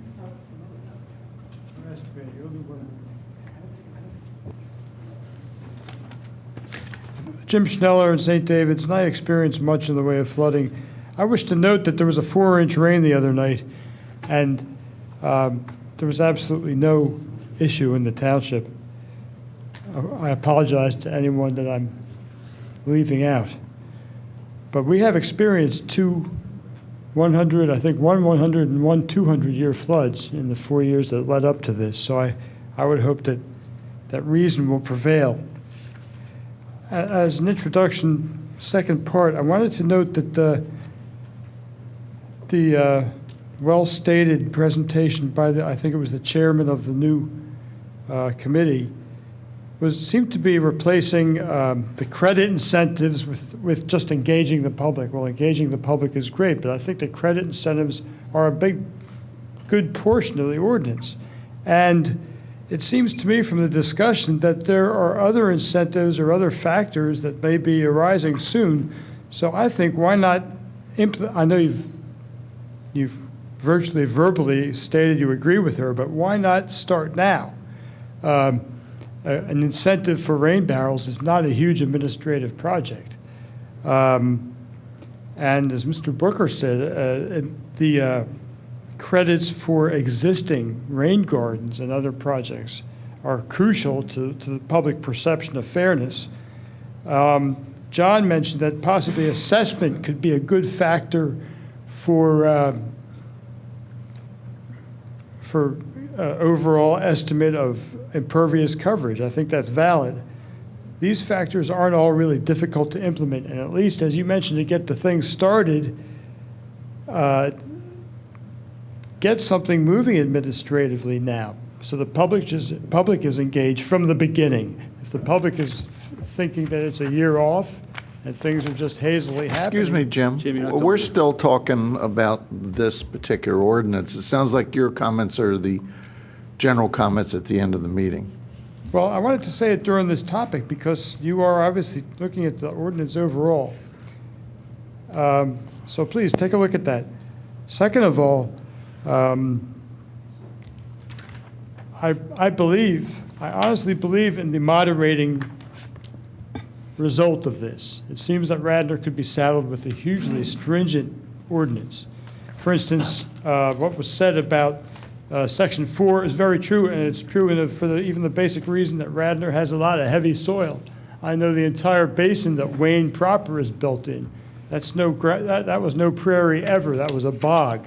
Radnor has a lot of bogs that have been filled in, and I don't know where they come up with 25%. Maybe that's too much in the other direction.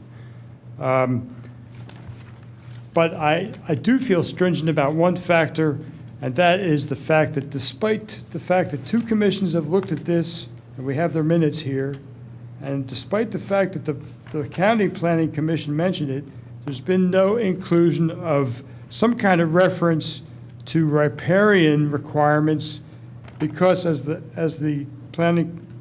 County Planning Commission noted, apparently our zoning code section referred to by this ordinance has no specific riparian buffer. Riparian buffers are crucial, and I'll tell you, apart from my personal leanings, because of the fact that they haven't been in the past, they're just necessary for percolation and absorption. You think, well, they're right next to the stream. Everyone's inclination is to think it's soggy all year round, but that's not true. The immediate vicinity of streams and creeks has a lot of ability to absorb and to help during floods, help during semi-floods, or even the heavy rainfalls. So please have some reference in this. If you're going to take a look at it, look at the third page of the Delaware County Planning Commission, where they recommend, well, they mention Darby Cobbs, but then they go on to say that there should be some kind of buffer.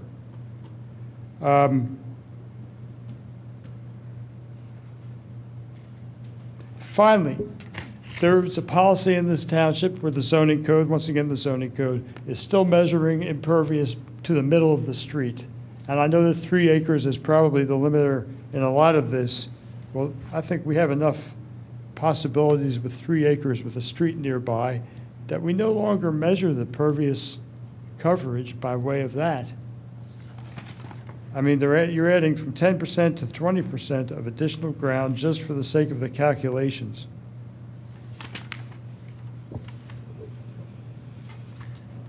Finally, I'd ask at this point, and I apologize if it's off topic, I think this is a good idea that the commercial aspect is being looked at by the committee, and you really have to take a look at things like the AT&T parking lot. You have some pieces of work that need specific Jim, addressing. we have something going on AT&T, so I think you're pretty much, that part of the world. your 5 I mean, minutes are up.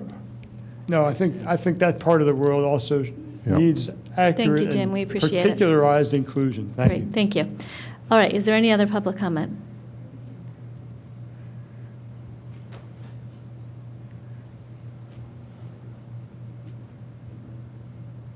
Good evening. Bob Morrow, Villanova University. I'll try not to get bogged down in the technical details like some of the engineers.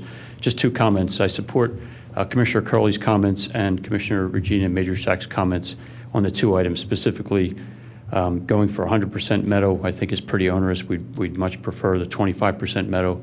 And regarding the site, not the entire site, but just the developed area site, I think is the right way to go. So if you could consider those 2 amendments tonight, that would be great. Thank you. Thank you.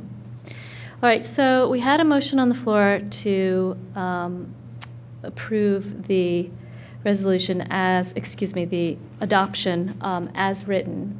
Was seconded by Bill, but I think, Bill, you since withdrew your motion. So that has not been seconded. Would anybody be interested in putting forth a motion? Yeah, I'll make a motion. Mm-hmm. I'll make a motion that we send this back to the Planning Commission and to the Stormwater Advisory Committee, and that they evaluate 2 things. One, they evaluating limiting the recharge to the developed area of the site and reducing the amount of ground. So that would be, they evaluate Article 2 and Article 3 and eliminate the recharge to the developed area of the site. And then in Article 4, they evaluate reducing the application to 25% meadow. Second? Okay, any other comments on John that? Nagel, anything to add to that? You've been awfully silent. Well, I'm just listening. It's marvelous. I agree with you completely, Don. Also, if we're going to look at that, let's at least consider some of the comments from Delaware County. Okay, and I didn't doesn't need mean, I to be didn't mean part of to the motion. exclude any of the other things that they were No. looking at, but No. Bob Morrow summarized it accurately in appropriate non-engineer prose, that those were the 2 But big ticket items. The important things that you mentioned is that we're not just sending it back to them, say, try again. Right. We're sending it back to them with specific guidance that they could turn around in a fairly rapid fashion. I would, as much as I believe in having good eyes and analyses on this, why do you want to send it to the Stormwater Committee? They've got enough on their plate. This should go to, if it goes anywhere, it should go to the county and our own planning commission. Well, the Stormwater Committee's got a different charter, and that is to solve some of our stormwater problems. Isn't this an attempt to solve some of the stormwater No, problems? this is not relevant. I think there are charges to govern the stormwater management fee system, and determine projects. This is I would be very surprised if the language we use to appoint them indicates that. I don't have it in front of me, but well, it was created out of the original yeah. ordinance. And my recollection of the language is it's to advise the township on issues of stormwater, and this is arguably the second most significant thing you've done in 12 months. So. All right, well, you have your motion. Is there any other discussion about that motion, if from board or from staff or from public? All right, I will call the vote on that, and this is Don's motion to send it back to those boards for the two items that all those in favor say aye. Aye. And those opposed? It passes 4-3. Okay, that's the plan then. All right, next, public safety. Do you have anything, Commissioner Spingler? No, nothing. Parks and Recreation? Tammy, you stayed this late. You have anything you want to tell Sure. us? I'd actually like to make an announcement about a grant that we got notification today that we received. It's in the amount of $5,000, and it's from PICO. It's part of their Park Improvement Grant Program, which we submitted back in March, thanks to Melissa Kahn. And it is in regards to, of course, the Clem-McCrone Master Plan Project. So we're excited about that. Every little bit is going to help in completing that project, hopefully. And I know that's something we're going to be discussing in the coming months. It's a very important project, I know, to our department and to the township. It's one of the most heavily utilized parks, of course, in the township. And we're looking forward to continuing to explore any and all funding mechanisms to help bring that master plan project to fruition. So that's my announcement for tonight. Thank you. Thanks, Thank you. Tammy. Anything else, John? Okay, Community Development, Commissioner Curley? Nothing further. Library, Commissioner Booker? Yes, we had a meeting of the library this week, and I'll bring some things to Bob to talk about. But one of the things I wanted to announce was a fundraiser for the library, which will be Saturday, June 21st at 6:30 at Margaret Quo's. It'll be a dinner presentation there, $95, all inclusive, including drinks, and it's for the library. So I would announce that, and hopefully it's only 100 people. So please do call for that. Okay, Public Health, Commissioner Nagel? Two quick items. Tonight's Board of Health meeting, I would encourage people to watch. Dr. Laura Offit was on, and she, on her own, maintains a website and associated Twitter accounts and whatnot that is really medical information for teens, a place where they can talk to someone and they can find out about teen health issues. A lot of teens don't want to talk to their parents about issues, and we certainly don't want them getting their information from friends, because that's oftentimes not correct. So if you'll watch that, it's really good. The other thing, and Tammy, you can help me with this, we had a presentation by Dr. Foreman on concussions, and the question came up from the Board of Health to me as to, do we have any guidelines, or do we suggest to the sports teams that they have any training for their coaches on concussions? There's nothing presently in place that I'm aware of, but it's certainly something that I can go back to the sports community and try and ascertain. It was suggested by them that if we don't have something, that perhaps we could enter into discussions with them about the possibility of some kind of training in that regard. And that's all I have. Okay, we'll move on to old business. I'm sorry to do this, but we moved on quickly from that last discussion, and I want to make one clarification. And talking about the stormwater management motion that we just passed, can I just clarify what's going to happen now? So this will go to those three boards, and they will discuss language about Section 2 and 3, limiting recharge to the developed portions, in Section 4, making the obligation 25%.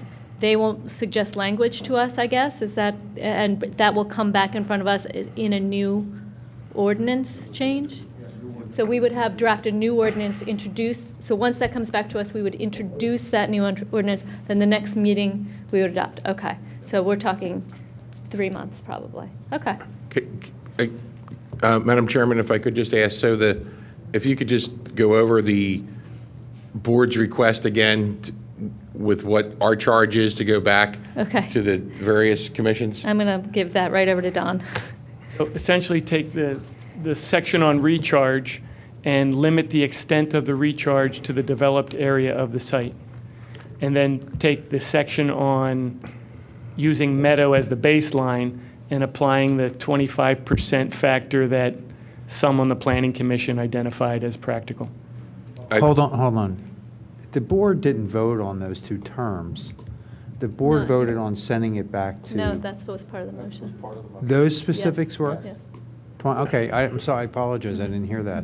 And the reason for my question, because they are very easy to implement, and we can do so, but also, I don't want to waste time on what we're doing for the ordinance rewrite in that time that we're doing the amendment. So that's very clear and concise directions, which we can get done, and that will go to the Planning Commission and the Stormwater Management Advisory Committee at their next meetings. So that'll come back to us in 2 or 3 months. In the meantime, we're still working on the major overhaul. Correct. Okay. Why does it need to take 2 or 3 months? Well, we have 3 boards it's going to. And then it comes back to us for introduction, and then it comes back to us again for adoption, and we only have 1 meeting a month in the summer. Well, that's a shame, and I'm very disappointed that I had to vote that way. I'm certainly not a proponent of getting these large developments through without the stormwater, but the thing is not ready to go, and I wish we would have done better. So I have old business, if we can talk about that. Old business. I don't know what the status of the CICD is right now. I thought we said we were going to delay any review of any plans until the Ethics Committee, and I wanted to bring that up and vote on it. If we haven't, at least a 2-month delay on any review of the CICD.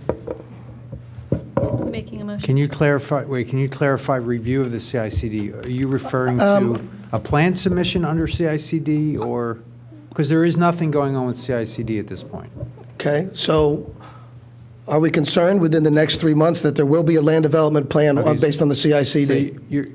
Okay, and that's what I want to clarify. So you're saying that we should not, if an applicant comes to the township with a plan under the CICD ordinance, we have a moratorium on reviewing that? I mean, we have requirements under the MPC we have to review and acknowledge within 90 days.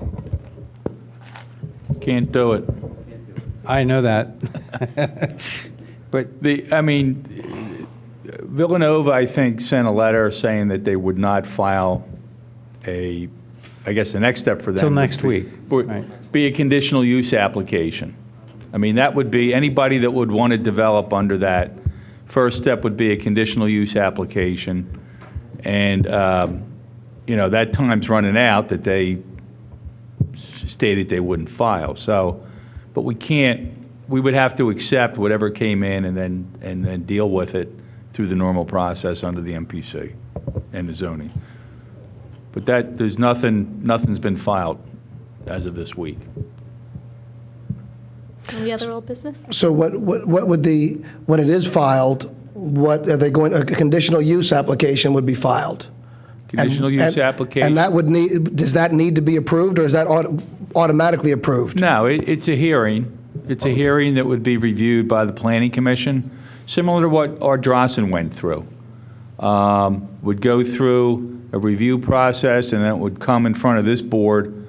You would sit as sort of like a zoning hearing board, like what happened with 115 Stratford, and Ardrossan, there was a hearing officer appointed. But this board heard 115 Stratford conditional use. And there would be nights of testimony with a court reporter.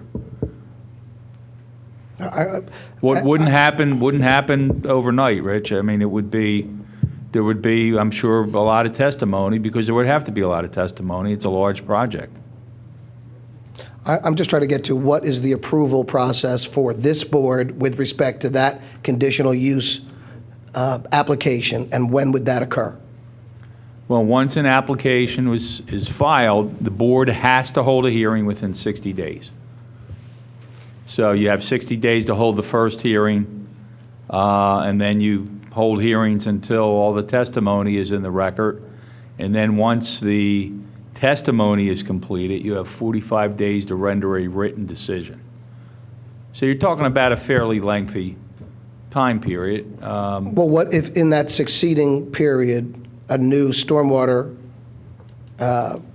amendment was passed? Would that be applicable to that conditional use, or would that not be? It would, once they file the conditional use application, then they are grandfathered in. Or anyone that would file a conditional use application. Madam President, if I may just... Or land development plan. Actually, one more, wait, sorry, Sure, Bob. sure. Is that also subject to voluntary extensions by the applicant? So if, for instance, if we had asked the applicant for an extension under that conditional use approval, so we have to act within 60 days. Hold for a the first- hearing within 60 days. Right. Yes. And then we have to have provide them with a written finding within 45 days. Right. Is there a provision under MPC to request an extension from them at any point? Like if they're, like, I mean, you can always request extensions, but, I mean, the purpose of the time period. and they'd have to voluntarily submit to this. It would And have we've had to be, extensions. yeah, it would have to be an agreement, Right. you know, and a reason for the extension. And we routinely get extensions Sure. when there are findings of fact needed. You know, the applicant maybe doesn't have something finished. Right. Zoning Hearing Board gets extensions to hold hearings. Right. You know, sometimes they're indefinite because there's some other issue going on. They have to hold their hearings within 60 days also. And they may come to us with waivers and, In the conditional use application, probably not waivers, but, I mean, there's an opportunity to, once you hear the testimony, to attach conditions. You know, could be stormwater conditions, could be traffic conditions, could be, you know, buffering provisions. There's a lot of things that can be attached, provided that there's some basis in your ordinance to do that. Okay, is there any other old business? New business? Yes. The must. Don Curley in the paper I missed the meeting, but Don said that he would like to see a moratorium on any review of the must for a year. So I would like to make that motion, that we not review the must ordinance for a year.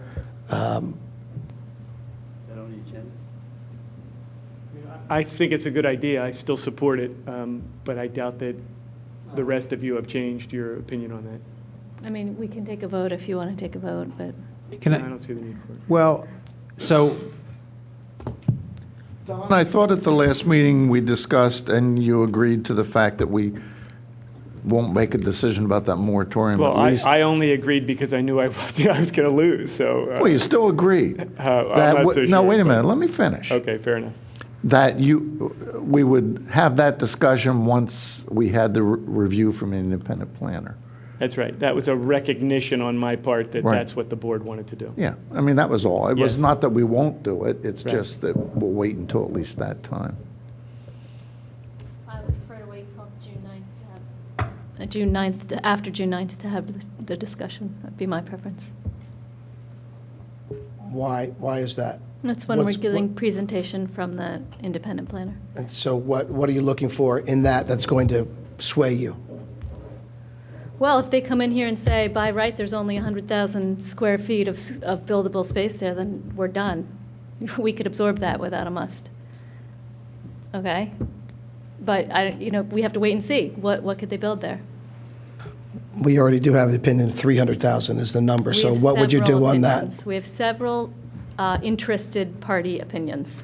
So it's, for me, personally, having an independent analysis that's not part of an interested party will be helpful, in my own personal opinion. My personal opinion, and there is no such thing as a non-interested party.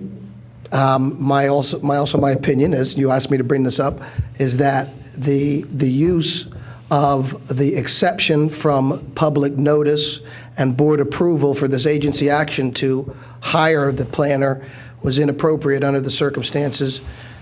This planner should not be hired, I don't think, because it wasn't properly approved, and the planner's work will be integral to the development or implementation of legislation, and therefore should properly come before the board.